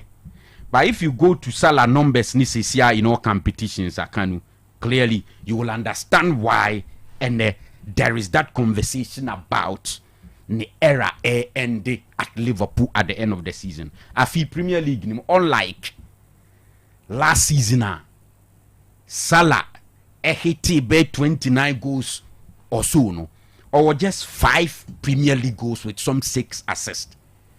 Even in the Champions League, was 3 goals and in the last season trip san or Champions League. No why 2 assists in the Champions League. If you check the numbers and you just ni age no. But so check numbers now. Clearly you can tell say enoma enye the same. You cannot beat nature. And it is good say Salah na tiasie. Say baby a wo sisi ano any the demand. Look at today the pressure on an slot. Ebi kura Liverpool a omon pre omon saki coaches inti ena the conversation about a possible sack of the manager and a slot and said that ma up p but there is pressure on him. A man for a question ni capacity and ni capabilities as the manager. So much so that a lot of people doing say last season league na Liverpool you know it was down to a Juma na Klopp ayato ho and not because an a slot a year bibi. So he's also under pressure to deliver. Tiebasa anwa he will be forced to start certain players to me and my resource from the bench. And also Koba Salah won't be happy. And kudos to Mohamed Salah, he's done so well. Bianca last season you na no man in Sasso. But based on the numbers in the last season, you know, say no bisu doubt Salah say if you want to deliver never yeding. Because in the Premier League said the American on top of the 29 goals no share on some 18 good assists. So 9 top seasons for Mohamed Salah. What the upper Maminian 8 because this season generally we can tell say money a day. Form. But I mean he's done well. Right. Only be on a very good note. Now Liverpool phone celebrate. He's a legend of the club. Wabeka Liverpool legends. Kudos to him. What Africa and him. What any man. I think say I was so we so now Dimonzamu Cap num lusu to Man City no. It happened after Sunday ni abiwi ya mkomo wa echo. Now it was surprising the manner in which Arsenal lusu game no by 2 goals to 0. Se no be se predict pass Arsenal be lose that game without scoring na never yetting. And also be concede 2 goals against the City side. Arsenal Shebia and Kabeyadin. But there's the talk about how Pep Guardiola is setting up and the fact that na Oma Arsenal the chance to pass the ball. So mu differential ebre Zubimendi ni Declan Rice mu mfimfin. The reason why Rodri mu take control Man City take over the game. Kanu, I think say adie ni one ma Pep na no Sunday na onye bi da. But maka same way wa about Arsenal. Na EFL Cup final no. Emma ehun da ho clear. I think say reason why Arsenal lost the game was because Raya was not in post. Because and usually Carabao Cup no yana. Coaches that prefer second choice goalkeepers no. So Guardiola the Trafford na die. Yeah, Trafford na die. But on say Arsenal only be believe say a cup final make a statement. And think now starting Gabriel money Saliba moi any put Raya in post. The entire on Bayard say look at first goal now Arsenal consider it was not a chance. The fan is no. Just a normal cross economy baby. Now look at what Kepa did. Even the second goal, I think say na Raya ne da post numa. Nko nyina ne line so Emma O'Reilly Emma pim that board da. He would have come out. Nenumpo kra no wenya wa hit on target though. Raya will still find a way to go back and save it. And I appreciate Juma Pep here need the statement to make it after losing to Real Madrid in that manner. Champions League no abeji EFL Cup no of course. Wajia. That's why I think say wanye bibi a onye bi pen in his career as a manager. But they affect Arsenal the absence of Raya. Enunti say Arsenal Premier League na omo kwaji no.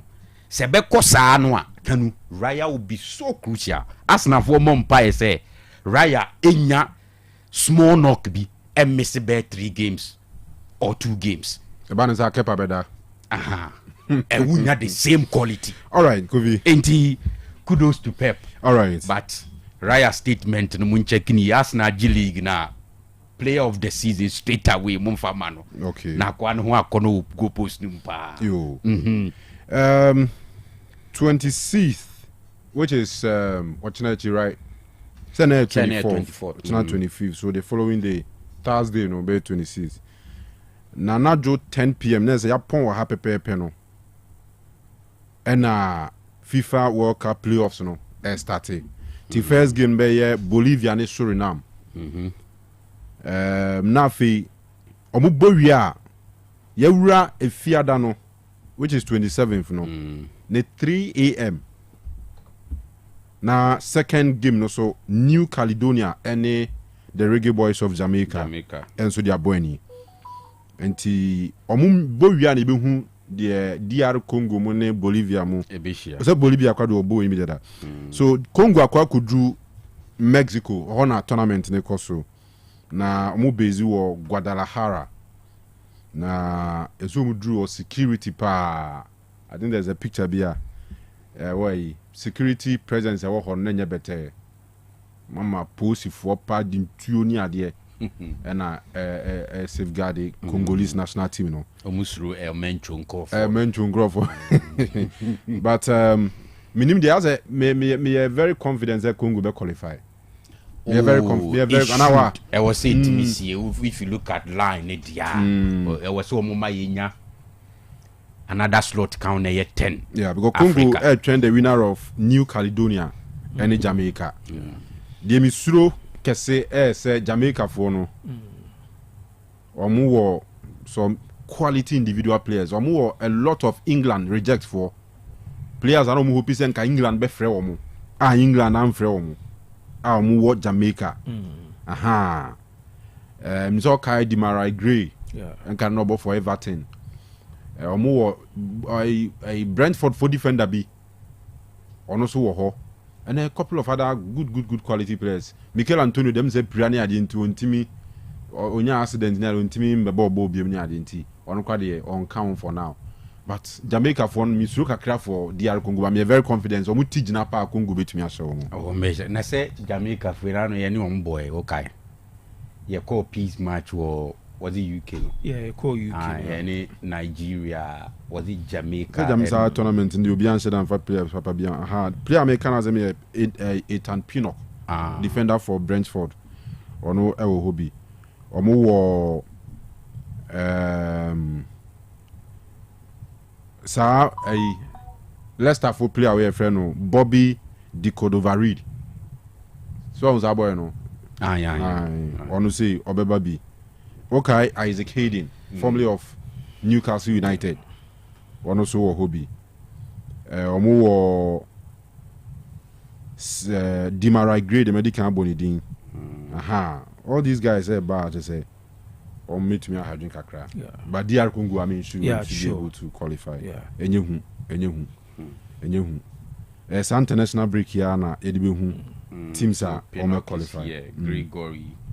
And also Oxford United, okay. Oxford for both championship Nepal. All right, Tini Auntie, you're telling me now. You better try and come on. So, but before I be con Shawarma King, Boba King, any Pizza Hub, and a Kasei. Is it crew madie? Over call wedding, engagement party near Dinina, no Yanaman for several shawarma was. Will be your birthday party cry.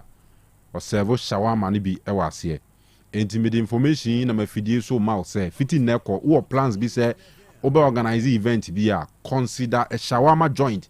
Ti ye che wache plain rice jollof rice ni ade no. Na shawarma for so bo one joint several correct. Na shawarma king Boba King any Pizza Hub ni na edwuma ko ba ko. Enkrabata na di ni mane kakra. Omo kire say ti say no eba no pizza party a eyomwa eba ne boba tea eyomwa eba ne shawarma quality shawarma one picture na da so no omo shawarma na de brutal na ope abele walls obeso mo ye chicken wings ana o to drinks so a ni nyina no wo mo etombi enti ubora any of them joint ni bia obetumi age boba tea ni bi eye correct tea a beboa wo omo shawarma ni bi ogia na waje drink aboso obetumi atọ dia che obi obetumi amama aye obetumi order emi dia mo bi as lunch na ni beje pa chicken wings akoko nsa ne nsa no e de brutal entini na no obetumi anya bi atọ e wo shawarma king Boba King any Pizza Hub omo onkrabata mienu Bantama Tindus fast foods omo ye opposite e Bantama GNTC wa ena ahojo omo ahojo station wa so be hu omo ahojo station wa na be hu omo timisrew to fa anytime bia na kwaje wo shawarma kwaje wo pizza abele was correct one chicken wings na fi drinks e bosso na bibia enye kama we ba cho be so from Bantama joint na number ni 0591 361 663 0591 361 663 ena ahojo branch no so 0551 41 5927 0551 41 5927 na oni omadi nkomo ɛna Tuesday menim sɛ wapɔn adwuma obi so hɔ no ma ɔbɔ night but uhia hoɔden soronko obi wɔ hɔ no mo a ne didi ayɛ basaa obi wɔ hɔ no ma ne sexual performance ayɛ basaa ama confusion ɛda ɔne ne ho ka ne ntam yɛbɔ ne suspect so ɔde nahoɔden nyinaa kɔ abɔnten na ɔde adabridwo aba fie ne nyinaa ba ne saa na ɛha adwen nti anwumei me recommende nsa papa ɛde ama wo wotwa bi a ɛsɛ natural herbs a yɛde ahyɛ nti ɛmfasoɔ pii ɛna abɛnya de afirim deɛ ne sisiɛ ne ya bɛkɔ deɛ ɔntumi nnidi ɛbɛdidi kama deɛ ne sexual performance so wɔ fam no ɛbɛpagya kɔ soro paa ma nigya aba fie enti akoma bitters ɛho asɛm na mekan ɛne akoma atadwelikɔ wei alcoholic beverages mmienu a Blackie 1984 Enterprise ɔmo kuma sesrɛ so ɛde aba na ɔmo de baayɛ so akyini Ghana hafa na nyina ma obi agye atum asanteman agye atum sɛ kuma se amanfo twa sansan paa ɔboa sefuo sei anto sɛ ɔmo twa akoma bitters brutal na kɔ Western North sɛ hwi hɔ kɔkɔnia leo ma se agye atum no bono ɛna bono east kɔ Oti region Savannah upper east upper west bebia northern region bebia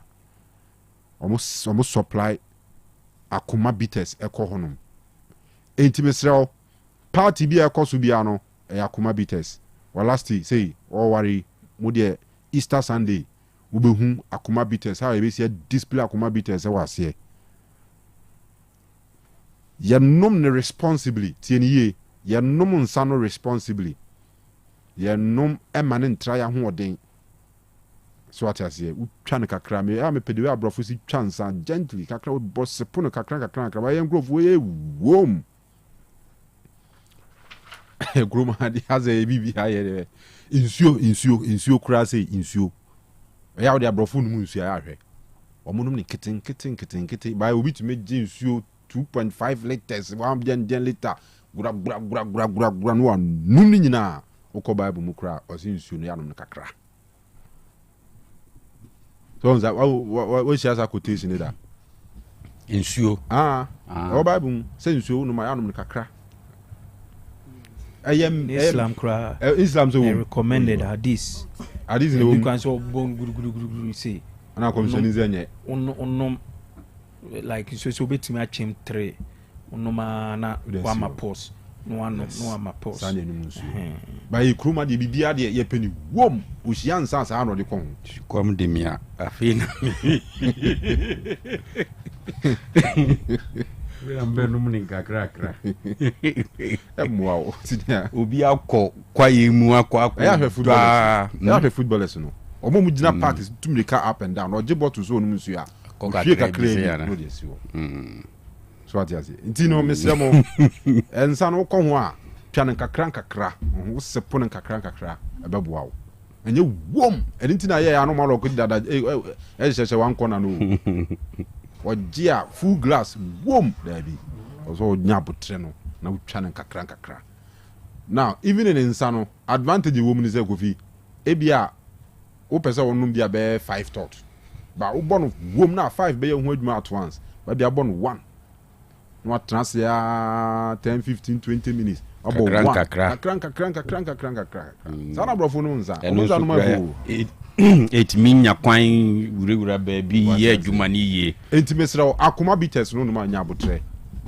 hwa de wa ho odi metumi no ma ne mmro so unya 18 years amesrɛ unum bia enye ye wa fa afuro wa wo foforo ana se wo medical condition bia doctor say twon sa free akọ ho a na but aside that ne de ubetumi anom akoma bitters no because ebeboa pa ma no yemo feature kon ho adwuma tima ho haw ni nyina no unya akoma bitters ni bitutwa eboa akoma atadwe ginger na atadwe lekọ no eno so beboa yi pa atadwe ne kakaduro ne de aye no eboa mane makoyi ntibesrew sport bm pub bm kwa a wo so pe akoma bitters akoma atadwe lekọ mo amope bi atu aton no mafrɛ 0249 671 984 0249 671 984 ɛna 0245 105 476 0245 105 476 na woni mpanyimfoɔ edi nkɔmɔ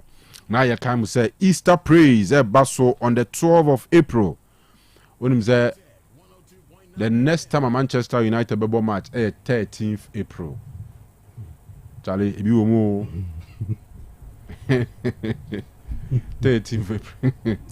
13th April enye easy te Easter praise ni wie na the following Monday na any Leeds United na tieni ye Easter praise we no ye de PSA Esther eneba ono na eba be headlining artist o beto nyum no ma remfi say ye other fantastic ministers a o meto nyum Pastor Jojo Ahen ena Minister Benedicta Blestack o mu nyina beto nyum e odwuma di ase we a parish youth council amwo All Saints Catholic Church Santase Fanchini Bra any Otec 102.9 FM any akabuma ya de sanhye eba enti ye ka mo say on the 12th walasti warrior 5th no ne na wotwe 12 ena ye hia na de nhye ya baso sane nso say ya ye entontom ne nyankopon ye koda na se ti ye to nsa afro bibia se wo kwa asori wo ho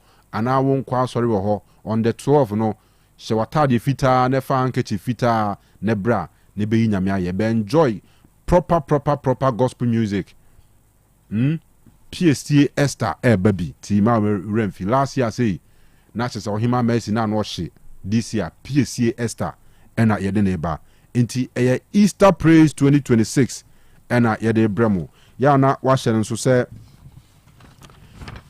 event Dicta Dome for Kraimu, event Dicta Dome, bia, ye event ahodo, CC Hawk Kama, a funny pa up to be 500, and Ubasoya comedy show, Ubasoya music show be, anaze, ye, wedding be, event be a person ye be an ipadom ebano, Obaba Beji Kama.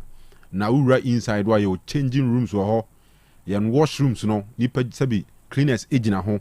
And to be free so I no mu see so for the next person to neat bibi am parking cars there kakraka enti event Dicta Dome ye was standby gen out as a planter light to call off na near try to event and delay because of nkania asem ye was storage area and a security and safety there top notch security for what ho be bomb ho ban mo cars ho ban ene japade bia mo de ba ho ban no omo omo ho no mo a omebo adwuma ntia na wa hye nso se obeba na waba beje event center we ayo event bia enti anniversary bi na mo celebrate corporate event bi na mo pese mo host wo ho ana social event bi so at ase entertainment event funeral reception weddings birthday parties bia no mo fanko event Dicta Dome wo patase adwinase kwan no so patase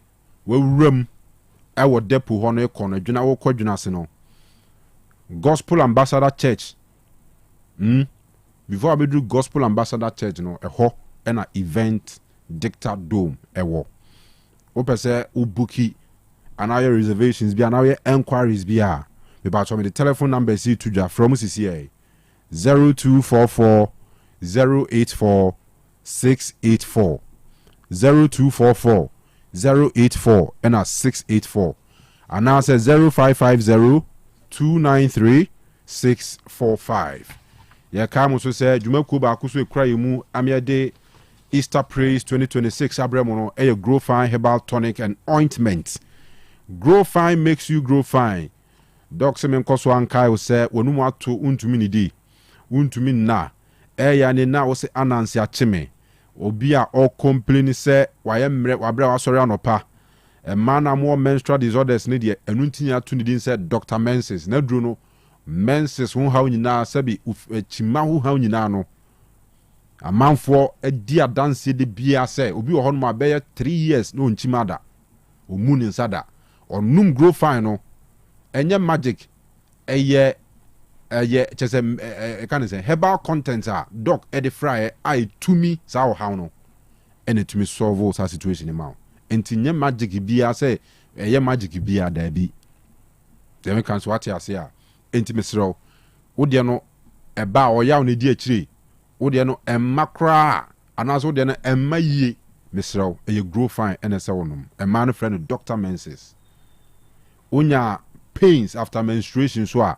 na chese wakope bi ato na aboa mo am ye gye ho adwuma mo adura ne grow fine e won anuanu a ebo ma nipa no e ho to ne ntem abra o yare intimacy kope bi to infections ebeboa fighting infections ina sanse ewo sa capacity no se be increase the resistance against infections nanti grow fine ewo herbal shop biemu sanso na pharmacy for no etonton PFA pharmacy Misty Herbal, Colinac Herbal, Costa Pharmacy, Habme Pharmacy, Danny Herbal, Apidan, Criske, Dupac Pharmacy, Tinatet Herbal, El Sufulai, who nyina kwa ubenye biato.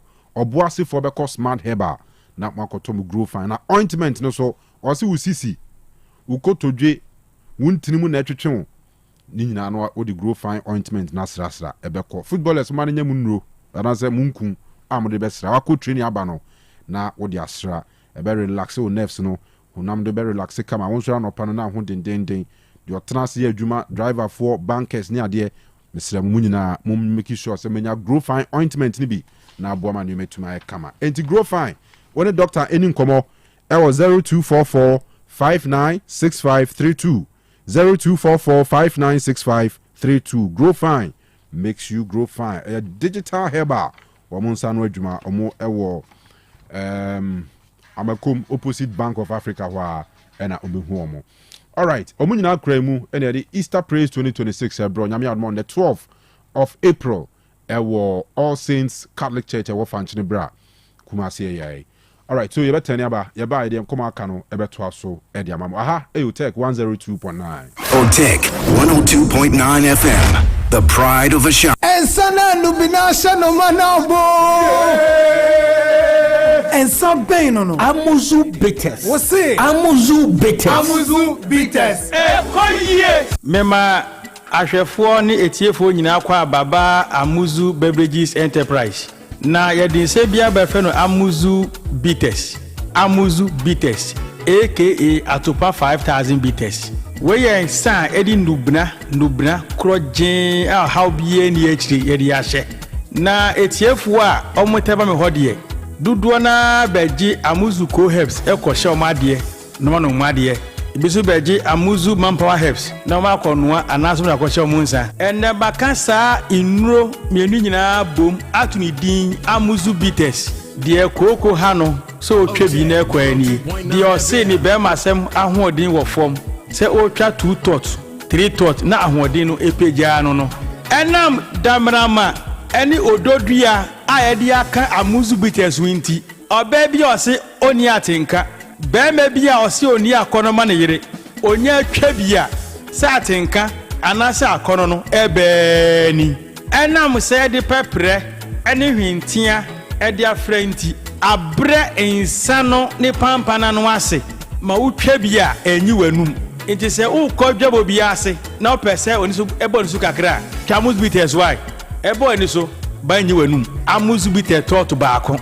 atopa bebre Amuzu bitters obi a otiamia osi doctor ade chesme kuliko dua so a biye mutim anase constipation ewo me so onya Amuzu bitters twa oye be sane kama obi ti bu akohoma na so ye 7 favorite food a na ne kondo ne numu atro otimi nidi onya Amuzu bitters twa akotwetwa appetite na aba medre na wutimi ni no obedi akaboni kama Amuzu bitters eyensa ehwam yie pa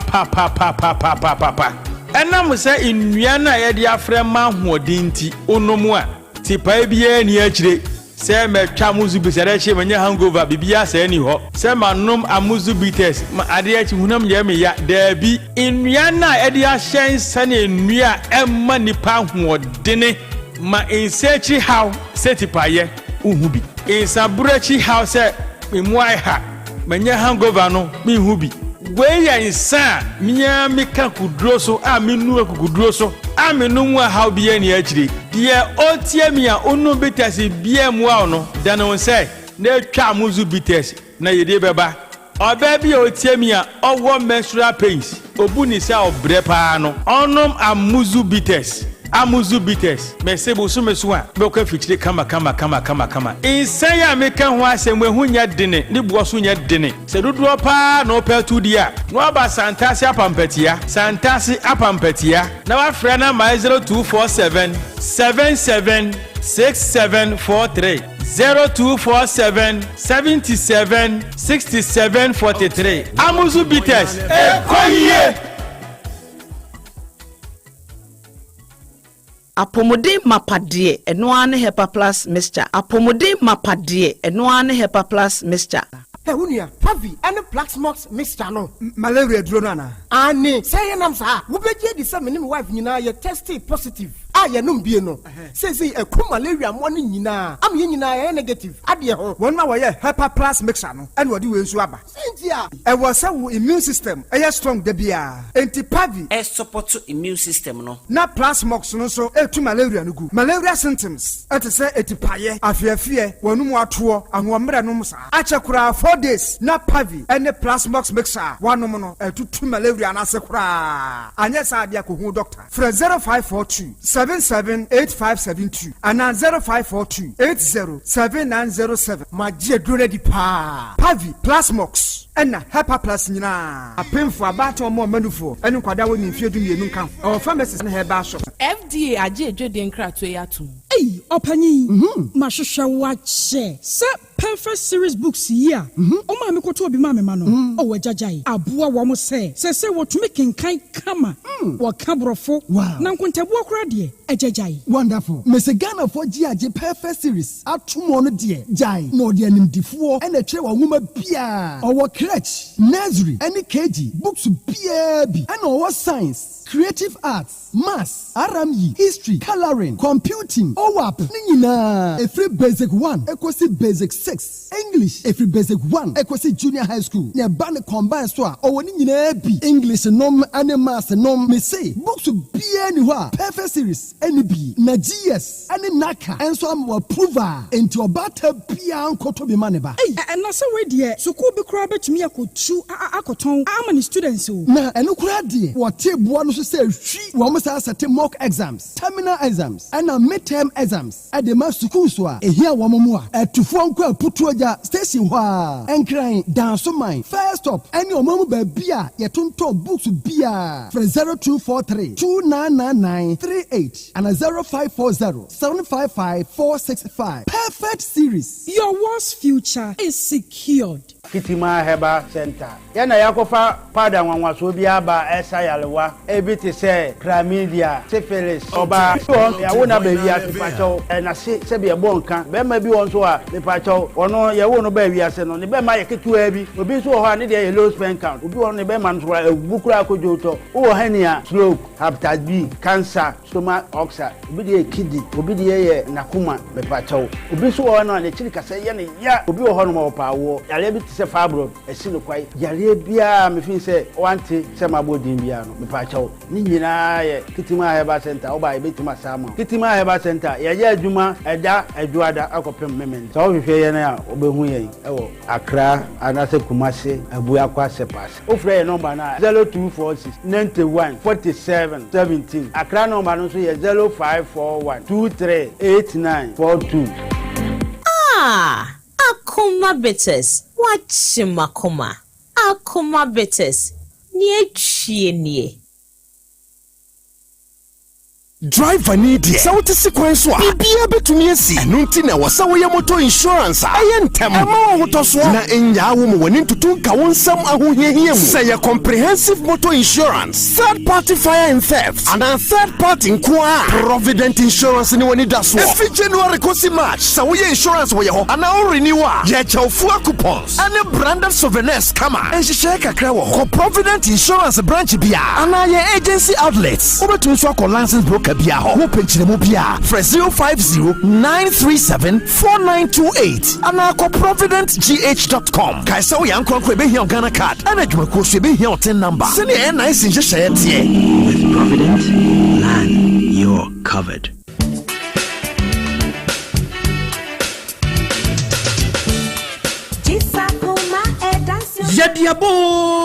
Yadiababra Key 1984 Enterprise at Akuma Bites ne Akuma Atabi Ginger Lekono Abedjaso. Akuma Bites no yade 20 ni Shentia Pepre Nubna any Nutahini Ahuduo ena ayo. Enua ena Mrantie Mabawa any Nipabinum at the Bowanum Anakrewa. Wonum Swa Emwanumu etoso. Na enam Odumankumanyama or the Ayoninti. A sign one for Swabebre. Afei yasign war Akuma Atabi Ginger Leko. Ano de kewo jjjjjjjjjj eye awa enam Atabi ani akeka dro ninti se wo twabia e ma wo gina wona so peme di wa kwangosam ememam enti wedie nunum bi bubo bi na wo ho ensepew bitesi ubenya bi wo Ghana fana ba bia telephone 0249 671 984 Akuma bites ni Akuma Atabi Ginger Leko ekoyo na edadin so Kama mikabi enko sivi, kama mikabi enko sivi. 102.9 Otec Sports. Ensana nubinasha no manabo. Ensa bem no. Amuzu bitters. Você? Amuzu bitters. Amuzu bitters.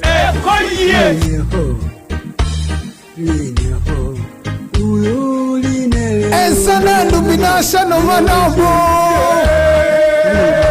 Ensa bem no. Amuzu bitters. Você? Amuzu bitters. Amuzu bitters.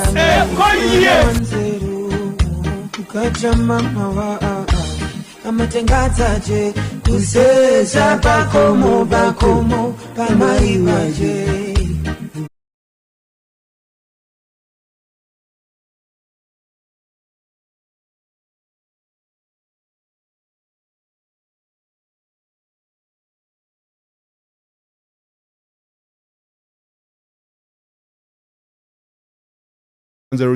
Sunye Abapa more Ewata 43 miles was see enko so Anton Sam from say brabedi dwa wo ho beto ne ma wo hia nyina ewo ho na bibia enkoye emma enoma no range from provisions eco home appliances kitchen appliances ene just enoma hodo hia nyina washing machine TV ne just ho kro ne ba nyina bi wo ho me ba cho osita 43 miles sakasaka park anim ho ana frɛ na munni dwa wo phone so 059-338-6133 059-338-6133 Ubenim nunu so a fearsome 3 Hepa Plus Pavi and a Plasmos Ebusianfon Shannon so say yes de bia no ye catch am say entwa nyare ne akono nuri ye no mane boy ho ban ye no mane maya hoden sonko ye no mane biebie kwan bebre to honam ne mu mane matumi koyi mae well being inti ene yesenum Hepa Plus nom pavi na nom plasmos na emwa mani nyina yie se wo bi ni gyina yie a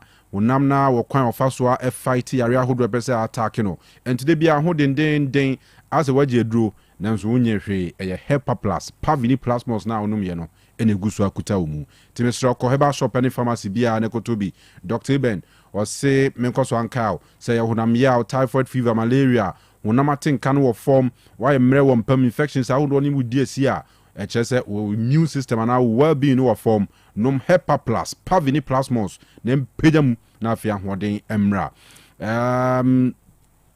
freno e was 0542 778 572 0542 778 572 and 0542 807 907 and answer 0591 367 898 Drivers amu kruma muntie na munhye ne nso car owners muntie na munhye ne nso say no March bosome na kwa wiye anti promo Provident Insurance Company Limited for run no ya bawiye bena we exactly 31st March ni nyina ne say o se bra beto comprehensive third party fire in theft third party only motor insurance ni bi ewo mo ho na omo nche fuel coupon Odobaka ko bufu la gu kamu for free. Omo nchel omo exclusive branded souvenirs ni bi. Ebi to say t-shirts, caps, pens, key holders, any nema who do pi omo de chow free. Now onim say Provident so ode ho kodan wo mo a the best place to be, the best insurance company a make am for ma so beto motor insurance free omo ho. wɔn motor insurance no ɛkɔ wɔn hyehyɛ no ɛyɛ kama na ɛba ne sɛ okɔ akɔgye wo claims so a ɛyɛ stress free ɛnti sɛ yɛanom deɛ abɛtwa kwan up and down ɛnɛ ɔkyena saa no ɛyɛ na ɛha adwen Provident Insurance bra na bɛtɔ motor insurance na afei ɔma wakyɛdeɛ no wɔn ɛkyɛ akɔpem ending of March afi bia ɛhyɛ ase from January to the last day of March ɛdi wo ba ɔde o Ghana card bɛba wo a wɔten number no so na ɔde aba anaasɛ wobɛfrɛ numbers ɛdidi so yi na wagye nkyerɛmu biara 0200 234 806 0200 234 806 ɛna 0501 409 087 ɛna 0547 425 971. With Provident, man, you are covered. Yeah, not washing them so terms and conditions apply. Now, painter for more crew, Muntini, and a theory for caretakers for Munina, Munti, and Carbuena Munshan, so say extreme coatings and a tone painty papa, or say and concourse usika, ewo fake, any at the qua paint amount for you sunibi. O painting in net acha bosome na danas anwene na ho ofe nyina sa adwane wa painting fo from the airfo but man bosome ba akopɛ na ho ofe na sa adwane san se paint na use no atwam enye papa ebi fake na extreme coatings and na akwa original paint a free turkey e dia ba Atinga Junction La Petite Chemist opposite wa ɔse bra bɛtɔ paint papa nefa kutwu dan ho afebɔ wo dan ho yɛ fi a wodi nsuo fa ho na asan sinda dem enti nkwadan bɛbɔ bɔ atieti atɛkyɛ mu abobɔ bɔ no de atɛkyɛ bɔ no atɛkyɛ no apempempempem dan ho ni nyina no empaba wokɔtɔ paint every extreme coatings wa ɛno ɛboa ɛma ɛdan no sa sinda dem abra nsuo ɛka no nti ɛwɔ Stonex ɛno yɛ easily washable your Prestige your Graffiato your Pearl white any off-white paints ni nyina hɔ no a obetumi aba abɛtɔ ye paint no ɛkyɛ wode twi dan ho a ɛyɛ afebɔ ɛmfeedi ne boɔ no so yɛ kama ɛsan yɛ original a yɛde fi turkey aba na tieni yie painters no wɔse me mfa nto anim sɛ wobɛtɔ paint ɛwɔ extreme coatings hɔ a wɔn ma nteteɛ papa ɛkyerɛkyerɛ nneɛma ahodoɔ bebree ni so ɛma wadwuma no a woyɛ no ɛsan so ani more ɛno akyi so ma special package so ati ase wetumi ato ni ache we wetumi ato ni ate we so ama ni nyina special packages ni bi a wetumi di ama Atinga Junction opposite La Petite Chemist a wo honom no na behu extreme coatings for number 0200 922202 0200 922202 Mrs. Subiam 0200 922202 na one one more din komo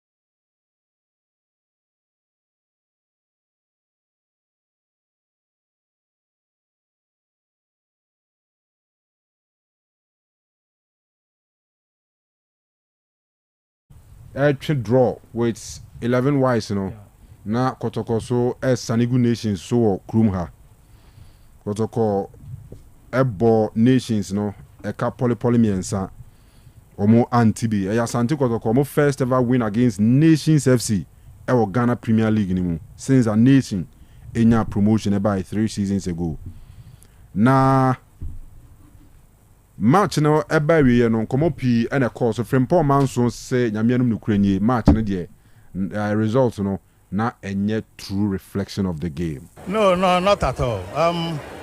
If you look at the goals we conceded, they are all goals that can be avoided.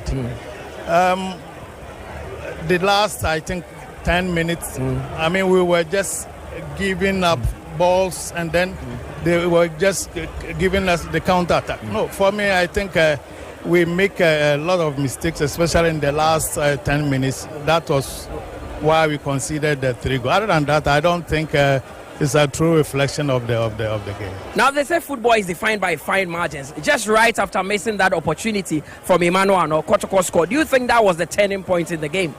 Yeah. If we had taken the chance or our chances, maybe it would have been a different thing. But sometimes football, it happens, so you cannot blame players so much.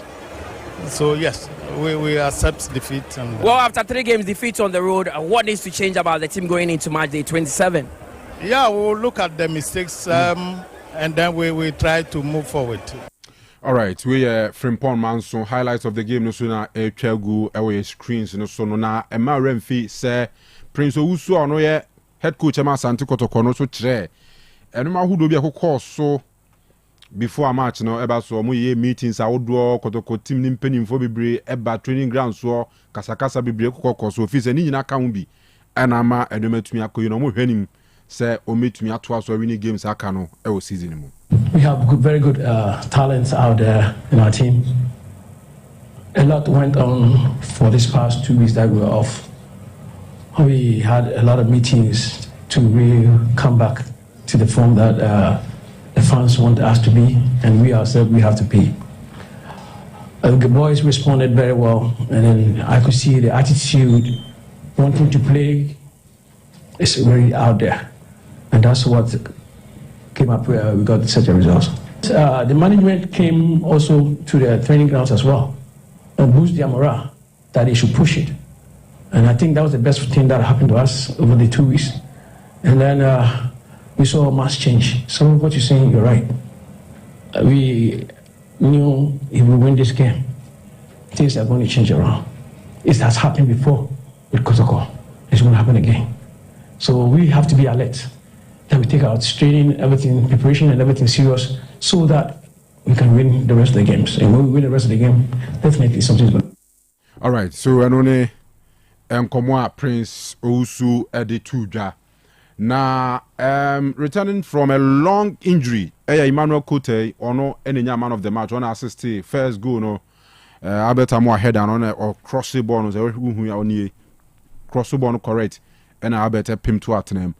Preakotena Fibe say afe or buy no so and your masha say kuye.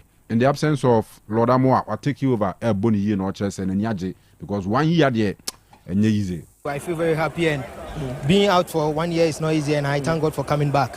Of course, and your performance. I mean, it's not easy for players to come back and just integrate themselves back into the squad. But you've been able to keep up a good performance and winning MVP today. What has contributed to that? Let me say we the players are very disappointed in our position and our results. But we are going to fight. We are going to plead with the supporters to rally behind us and we are going to make them happy.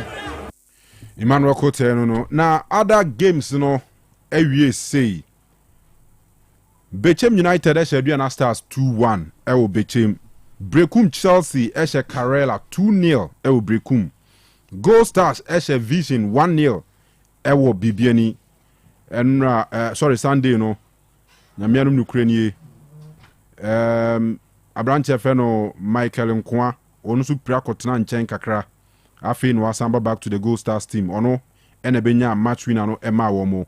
Na chese ohwemu a Gold Stars is here womo ewo kwan so se ometumi defend omo league no. Dreams Eshe Mediema 2-1. Holy Stars Eshe Young Apostles 1-0 and Aswedro All Blacks and so share Hoho United e kabako womo entumi anche. We chese nya a new league leader e Ghana Premier League ni mo. Bibiani Gold Stars womo ababe dikan atwe Mediema mu 2 points say 26 matches no be abo. Gold Stars were 48, Mediema of 46, and Asante Kotoko Abeto Sumiensa were ewo 42 by virtue of goal difference. But Kotoko has say head to head near pay. Head to head. 1-1. It's the bare goals, right? Yeah, sure. And the Kotoko the goals, and that has so because we now 42 points. Has Etoso and 942, and Adriana Stars is almost free top 4. Nima Kotosunum 41 points. Enti way any send and your but between Kotoko ni Gold Stars, between Haas ni Kotoko, between the league no, any Kotoko ni Haas just 6 points. 6 points with how many matches to go? 8, right? 8, yeah. What it means is still a quine edayanim. Now, one more as I say relegation at 2 or more 16th position, Hoho United 30 points, Young Apostles 30 points, and 11 Wonders 10 points. Na Oshe Hoho for that 16th Nanimoa. Brekum Chelsea ni Swedro All Blacks Omunyina 31 and Abichimo 33, Vision 34, Nations 34, Heart of Lions 10th position 34, 9th Dreams 34. And between 9th position and 16th position no 4 points. Interesting. And Tisana Nematia. But Black Stars a group of Vienna Enra and almost started campaign of Vienna. Nami Friday Ghana and Austria Airbo. Austria yeah David Alaba Waunim Tottenham Hotspur defender Ghana and Kevin Danso or also a cow squad in the home and the Manchester United you Wednesday Dortmund player Sabisa Marcel Sabisa Omunyina wo Omunyina e wo camp I just Omania brepa Eddie Black Stars arrival and your first training session a video and I will be krumpa tinama video no start bi obi krumpa na earlier on your report to say Brandon Thomas Asante and Iñaki Williams since when will be krum one more and to me amma and the temperance so technical team not to free runs for the boa Collins Doifa Henry Asante Chum Kasamafo for the GFA.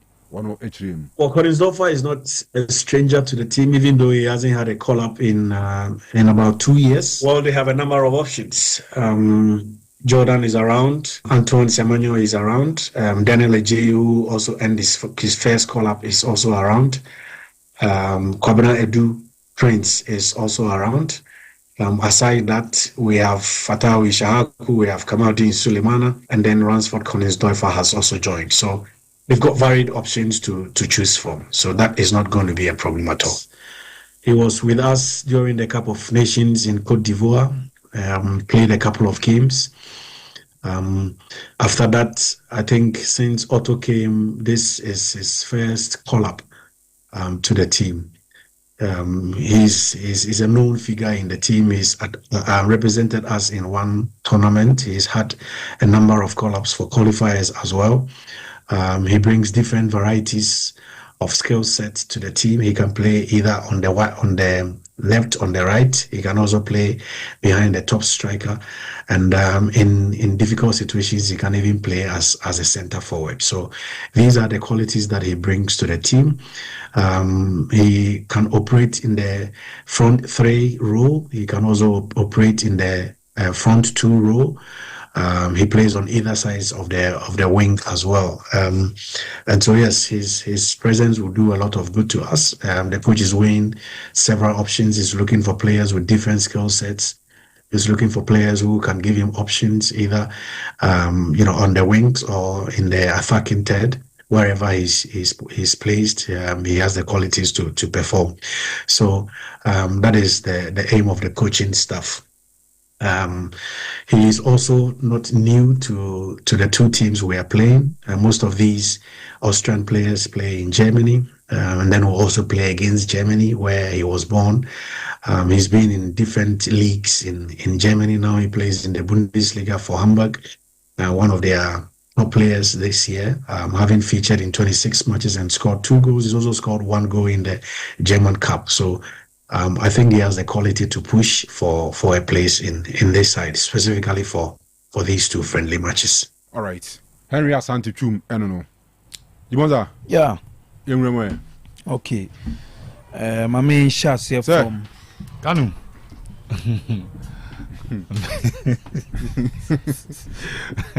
Dimonza me. Matthias. Seboko here. And I'm not nice one. Now say we're around. I'm in Cabral all along no around. Okay. BBAC and oh, who hearing them? Hey. They ain't can feed so. Okay. You be a now almost say Tisa. Ubi. Oh, Okay. Can Mamisha say from Black Stars camp ahead of the two friendlies against Austria and Afi Germany. Oche sa match international break ya Kanu a very important edema countries in Mebre, especially omo qualify our Moko World Cup no. The entire very important edema countries or Moko World Cup and say we are the last international break before the end of the season. Me fancy major European season no. Until after sa international break we say nations and also countries ebesa gather to the World Cup by then na yabo season away Europe and in most of the countries.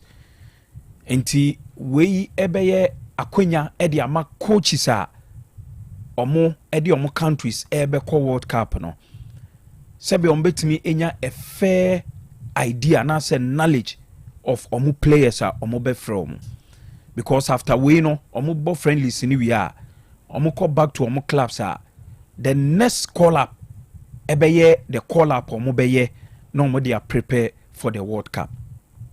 Until most of the call ups coaches in the me sure say after sa friendlies we international break we omo benya a fair idea of players omo di omo ebeko World Cup. For Ghana ye bon Austria any Germany we are it say the next time a Black Stars ebe say group ebe ye May ye ni Mexico ebebo, then early June ye ni Wales ebebo the last friendly game, and sana ya call World Cup ni abo ye first game on 17th June against Panama ewo BMO field Toronto.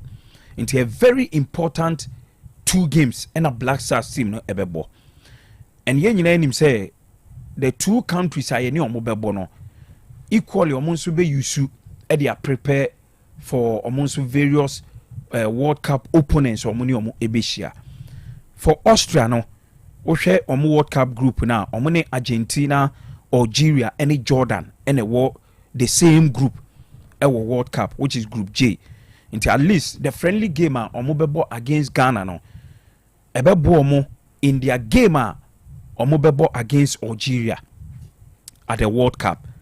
And Oshe Germany so omo so an African opponent in their group. Germany Group E. Omo ne Ivory Coast, Ecuador and afi Curaçao and group bako. Until of course Germany the game omo ne Ghana ebebo no and also bebo omo in their group game against Ivory Coast. Now, so Black Stars say group opponents are omo ebeshia in the World Cup. Interestingly, countries in Yinano mean who say omo aligning up a friendly against Africans England and Croatia. For England, unse international break we omo ni Uruguay and Japan ebebo. The last friendlies England ebebo before the World Cup against New Zealand and afi Costa Rica. So England more any international friendly against any African opponent before the start of the World Cup.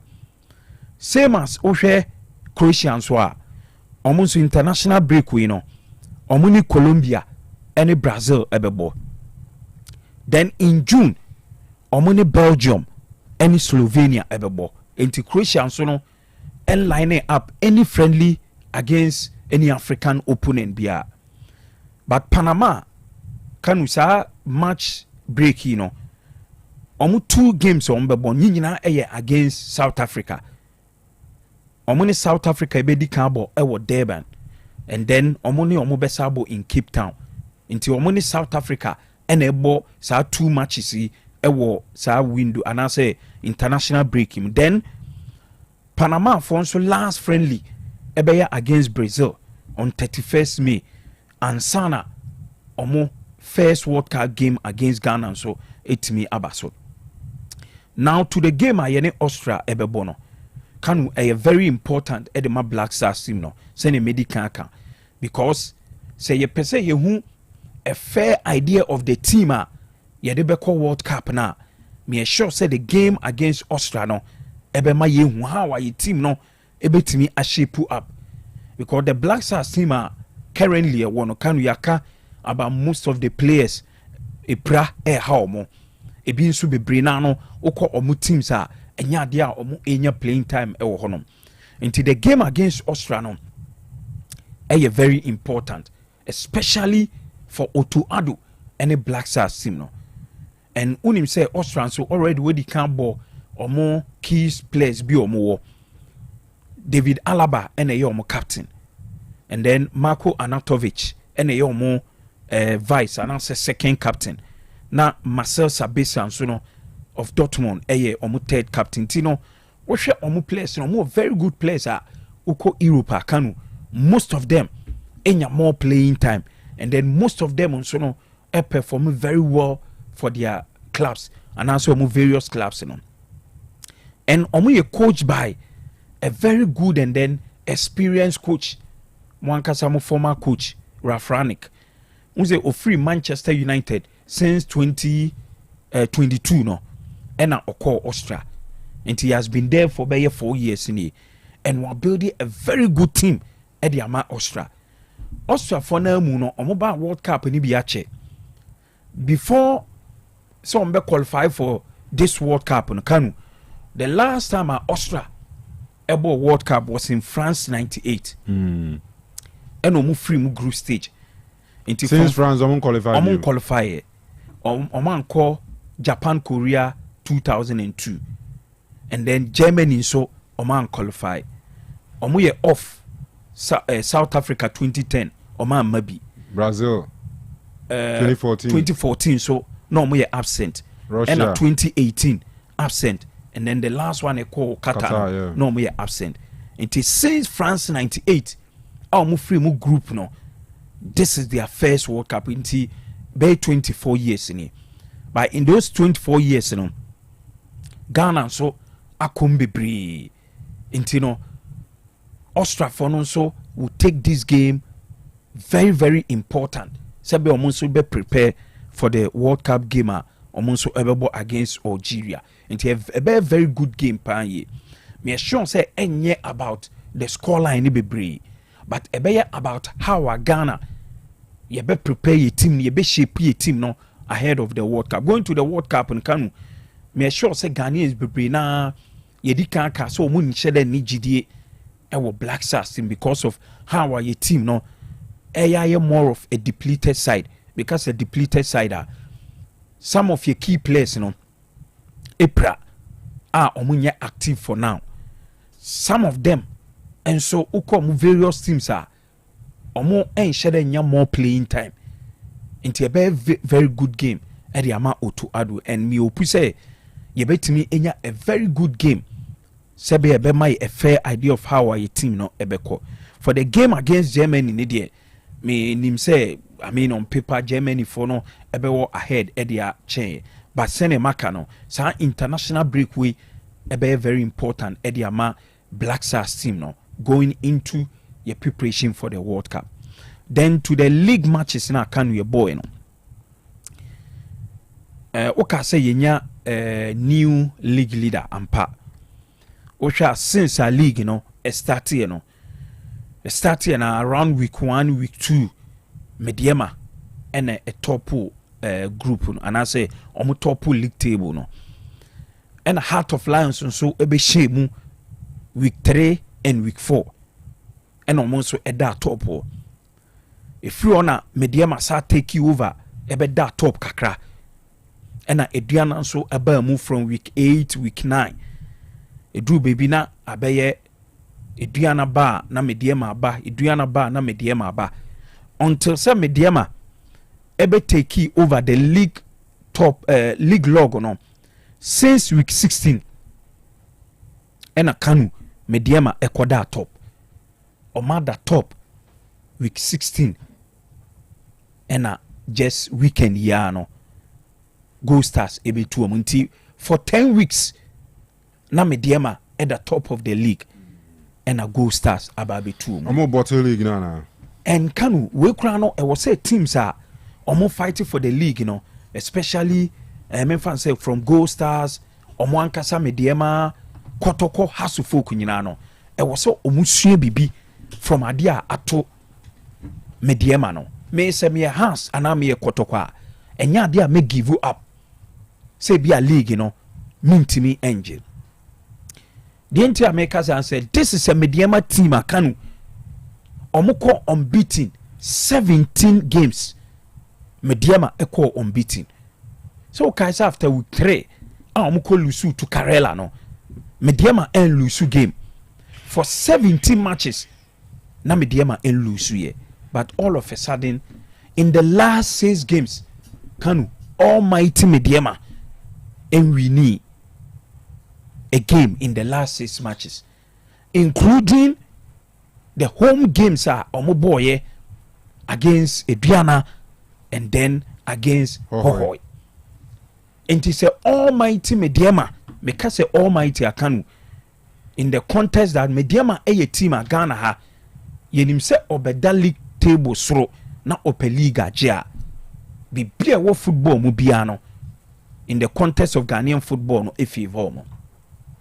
But see Mediema after 10 weeks omo atia bechiri nti e chese se me Kotoko me has na me toso third and na me toso fourth eni kwan se me mama bambu is it crowd hwe na se bia Mediema na obeboto no because Gold Stars omo G League last season we sure so obvious no me person on me defend yeah is o manya chance na ba beto mo na so sure me no ya adwen pa ba wo se Mediema e na me ka no mo 17 games unbeaten no me sure say dru baby na otie journalists bebra na say pundits bebra omo analyze league na omo bete po Mediema because factors bebre ekoma Mediema omo coach omo one of the best coach e wo Ghana ha hwe omo players omo one of the best players e wo Ghana ha and also more memfan say very good players you can best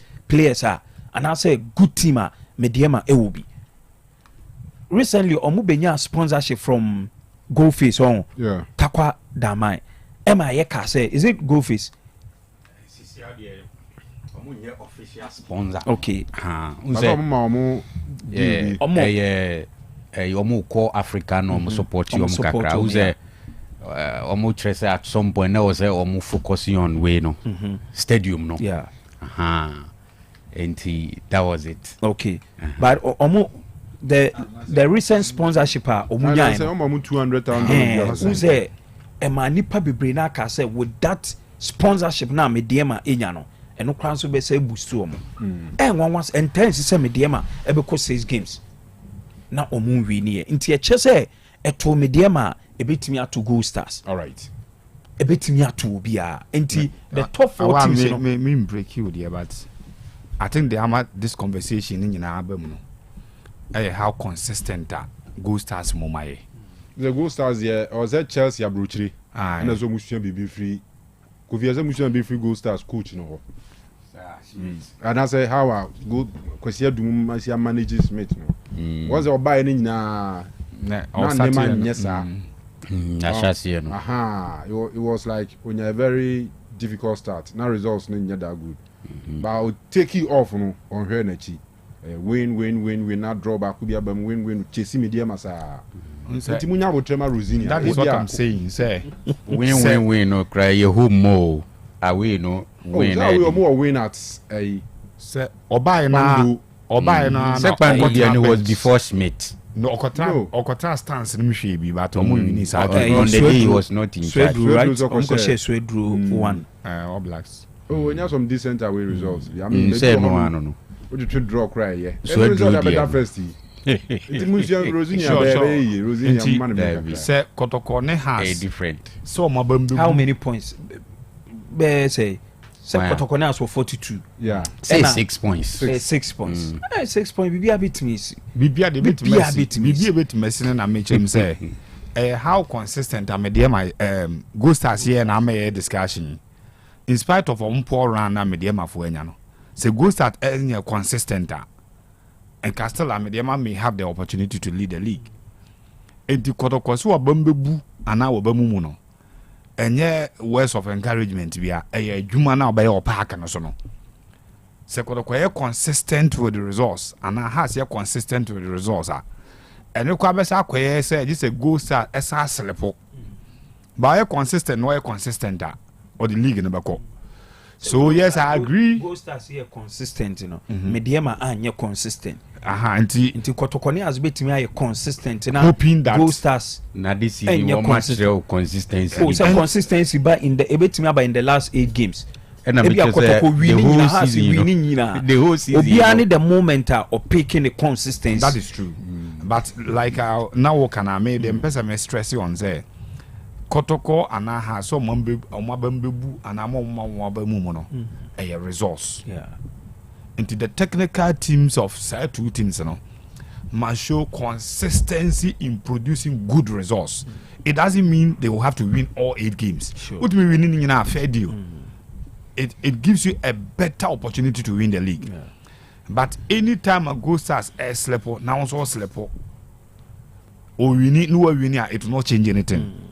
So be consistent and hope that Abia Nimabe Diegu will Gold Stars side. But how Gold Stars under Coach Smith I produce results, no? It is likely that they will get better because a momentum no magada or machasi rise econo. It is clear that Ombe better in finishing the league. And the whole Mediama are very careful.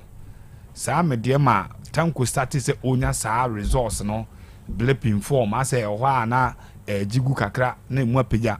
It was very evident say bedru baby a ahoden no ebeba form.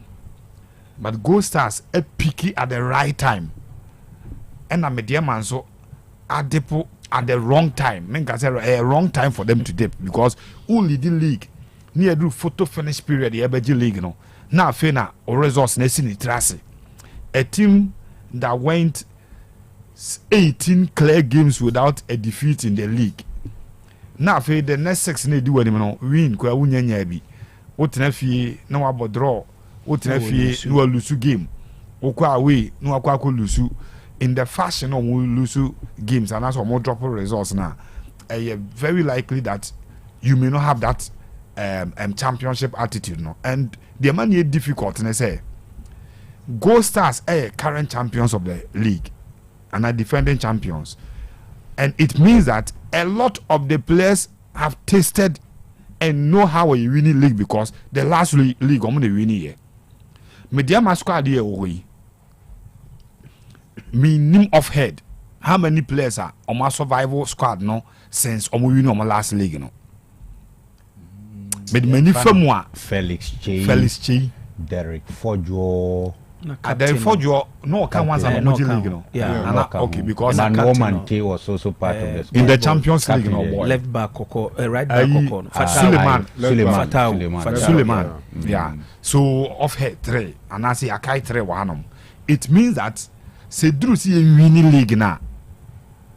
Abia Gold Stars bring the edge over Mediama because we mu enya that kind of vibe, no, and the mentality to win the league, you know, in the recent years, and the last year near boy, you know, and no mumu must have been the opportunity to lead you.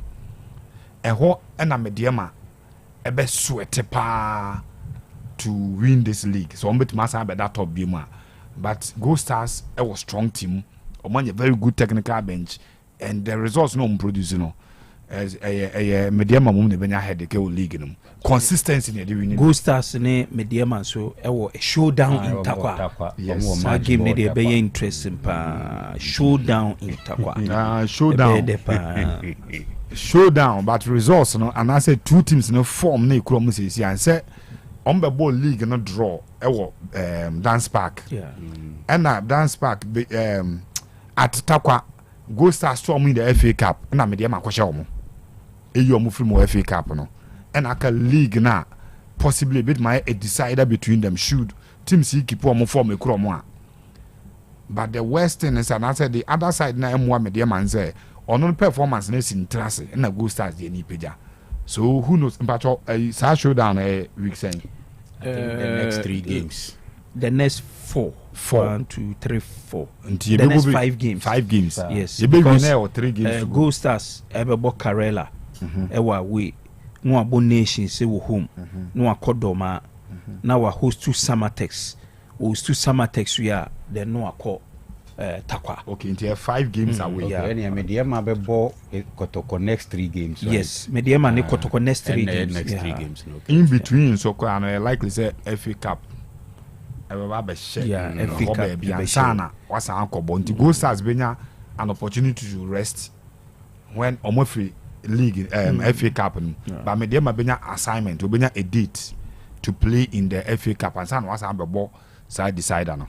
At the end the new chromo passy and what ya to a free mum free musamum but see you know league you know this a Go Stars and so botono baby a bedroom all things being equal this a Go Stars and so no a bottle league and answer medium album if you win all your games no winning or no winning all his games are just say a Go Stars better league you know the only caveat I want to say remember the only caveat I want to say says our game no how me no be born so be a winning the games are it means what the man media man or league no what the man Go Stars wants to be league no a pine so Go Stars as well the case of no be league no see I say 1 point at 1 point in the all things being equal no this a Go Stars mum a bottle league no and sana media man about picture showdown in Takwa sir enye home na league ni dynamics na nika uza wa na o kase Ibrahim Tanko is one of the best coaches in the Ghanaian game.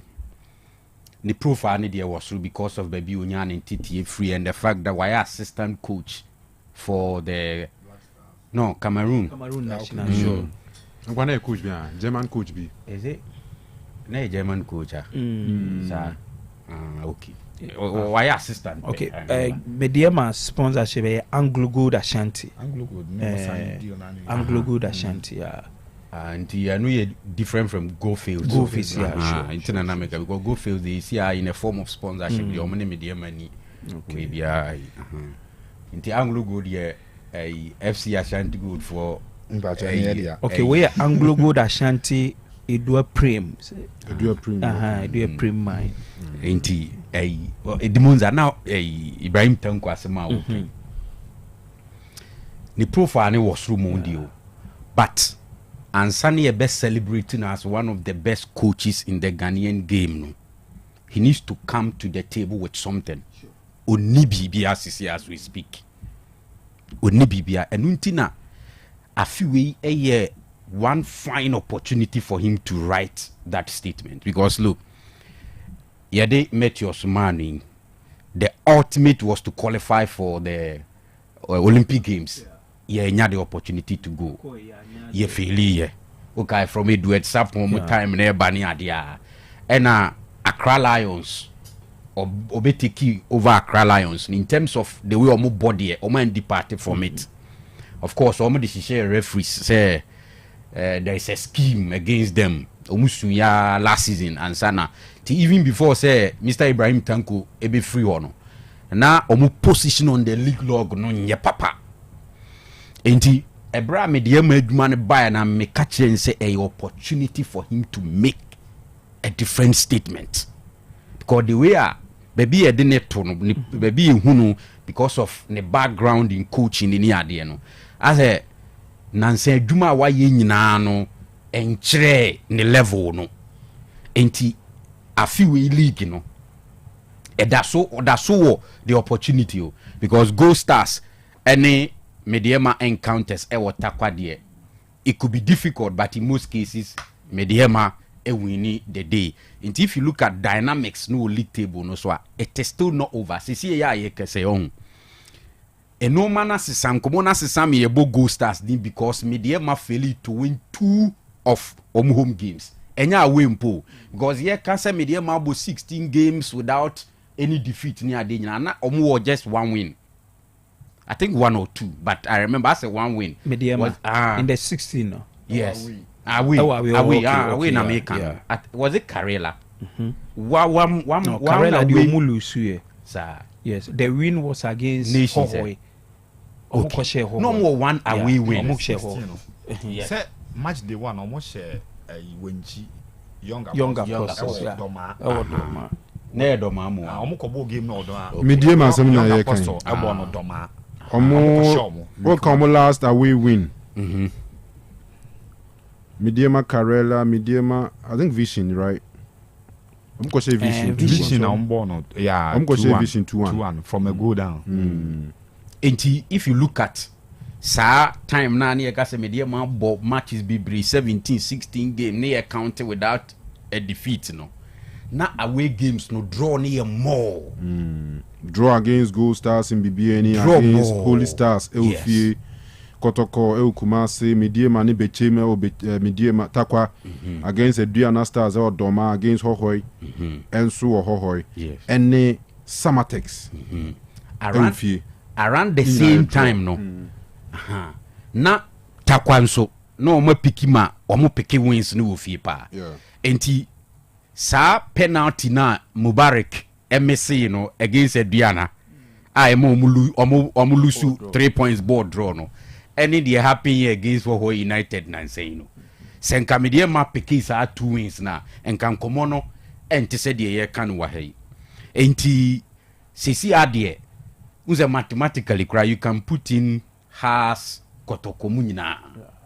But I think that realistically between media money Go Stars it is not over. Games na kawe ni munibeye very very exciting. Because of how I in league need any dynamics no. Enti ya betwe nemu I think says opportunity we pass Sleepy Ibrahim Tankunsa.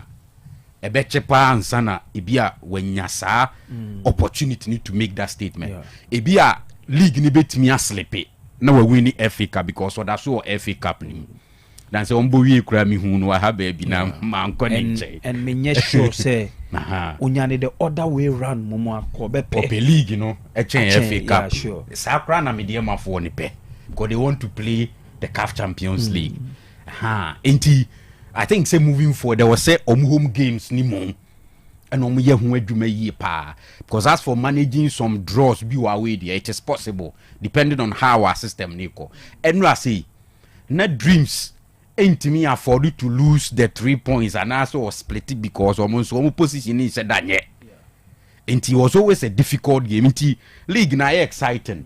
To say the Nasa is good. See our relegation na but as a gradually breaking Chelsea free. So free relegation. Free relegation. Free. How many years? Under 15, 31. And I said before the game against Carella, no them shroud. Okay. Oh, as a stand free, but you don't make as a kind of say, Missy all free. That's all avoid it. No, because even Nana make between 9th. Dream serves you 34 points. And then Hohoy or Tosi 16th, no, or 30 points. How many points difference? 4. To a moment that's our zone money. Nah, you safe from 9th. Any nations me team of the season for now.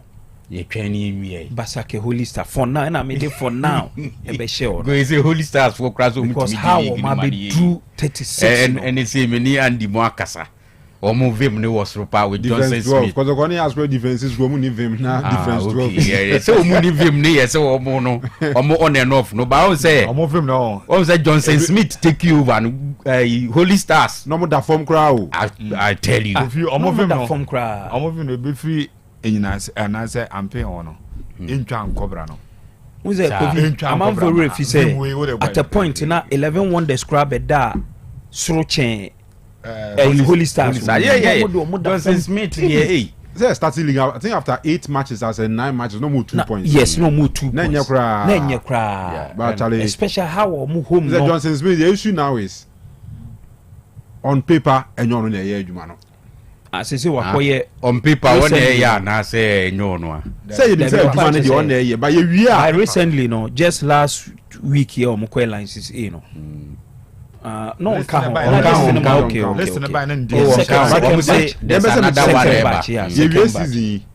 Now or share to say maybe Lampard you better Crystal Palace in the second round or more radio you know being manager of the season because we be manager of the season or Ghana ha na Basake Holy Stars coach na so wonya Enya Johnson Smith untimi mfa ma no yeah the drew why better than Yamano Ghana had a bit uko dreams now from Dortmund and a head coach by before Mbaye lines say 9 say no ni lines but he was the head coach unim of Awali award the best coach no what the mupa mfama awal na omabeji no ho omuduru anyina se pa awal na abekwa akohandi over the ama na say ebe to say oh I had here ebe no dis ni ga die ni bi not me fan kwachero ba bia say year bi me na meje best coach of Ghana Johnson Smith ni me fan kwachero ba bia say odwini a ono ana me na meje best coach of Ghana how home matches o ma call the last best 7-8 seriously the guy is a good coach he's a very good coach. I've been talking about him said yes candidate me sure it's the world records of me words about him because many first hand experience with Nejumani how the team see Bob Bonnie how Smith is a very good oh from what I say encounter my steady no Bibiani Gold Stars in the first division or the qualify weird back for Alaji Guruza yes yeah more 10 matches that be na ye I can't say middle league na first one middle league no or sheni 2 na Kimfesa sheni 2 until last match no na yo mienu Gold Stars made it tema the umbo atombo no tema se baby ana Kimfesa winning 1-0 and you ti want to go no me say yes sheni damn obi ti jaso say go no Joseph Smith say oba bibi no che was say o ka fantino say bo no be bo ni shoe ana so be bo ni there's something what do want to say how I go this say Gold Stars played everything from first to 90th minute back in phase 1 and went to me for man qualify I think you want to free what the back Otoko say be sir and Nejuma or Karela excellent and season now mo go 11 wise we say Sky crown so ko Sky yes strong pan okosumu say ofuro oba nations qualification be di qualification 17 no mo fa mze Kasim Mingle be head coach no mo me an assistant but anytime be Johnson Smith be full control of a club no Charlie me pe coaches are on results in Makra oh he the ball who so ye bibi coach boy and one thing about Johnson Smith teams and say ombo 90 minutes oh yes my game no mun say anko off Johnson Smith but the good thing is second batch no he's even home dada I say oh yeah anyway there I think he will be a contender for one of those big teams big teams no medium mo even so Kotoko Kradio as a one in the cap dada he's a good coach he's very good coach oh a very good coach and command ye dia obo Blekum Chelsea din Blekum next game nations ya oba nations oyo okotan fi abo aduana obehye no okosama boy no okotan fi against Mediema no okohohoi no okotan fi against Dreams no okwa 11 wonders wow wie no abebo na ebie bedu na no Blekum Chelsea so awie na wabebo beche this year ka so wawie woko wabebo beche mu home now beche nations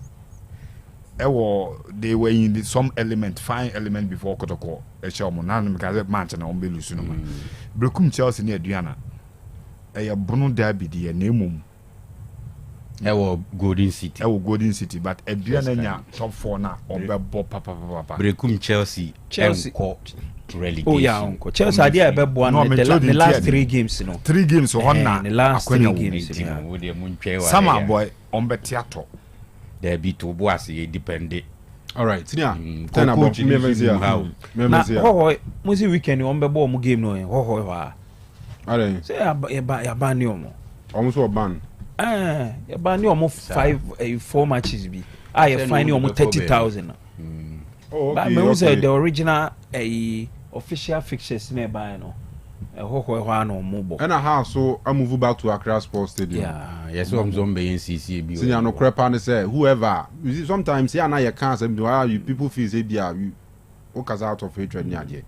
why would a club like Hearts of Oak decide say Accra Sports Stadium wo venue has abrabo maboni football mu nyina ho no mabono Accra Sports Stadium. The miracle of the end has abrabo maboni bo mu nyina Champions League, Confederation, Ghana Premier League, even the last FA Cup omuji I think I know you Kumasi against the same. But before that no match back Samobodu against Asgood Accra. Abrabo maboni bo mu nyina wo kroma Accra Sports Stadium. I dey na be with him say and if you almost show my brabo munina so I say one on me no share lack in tia. Oh, senior and my tin which no mun can clear. But once they start don bobo draw be near there. Omu call le gon draw ya twaso sa. Me dem ko tete nkomo mi nso se omu fu se na esefo ne tete omu. Nyena yesi ye china yesi. Use togbe akasa asem no dada say media for crying ye mwa when it comes to that conversation say edu baby to me ka say ye close stadium no near there ye Christmas festivities tina was has kopebe because born ball you see that kind of thing but one once come no usually I can't answer most times because NSN to do on two way options no there na has the man there na social events in the obviously social events they more bigger income any identity na some short period baby 1 month within 1 month nya boni nyina we then they return as a idea war holder that but Kovi me say wo dey busa so I remember most of the House of Folk fans after so move to Legono omo granting interviews after one of them game there omo show ya so hair crowd omo can say oh Accra Sports omo ni la ko hot Legono be bo omo because omo ko Legono ko share match bi oh Legono ho ye na Legono statistics now. Legonio. So she has home Accra this season has about 5 matches. We need 1 or draw 3 and we lose 1 against Kotoko. And a UG Stadium. We about 7 games. We win 3. We draw 4 and lose 2. In Tampale Goni, the stars in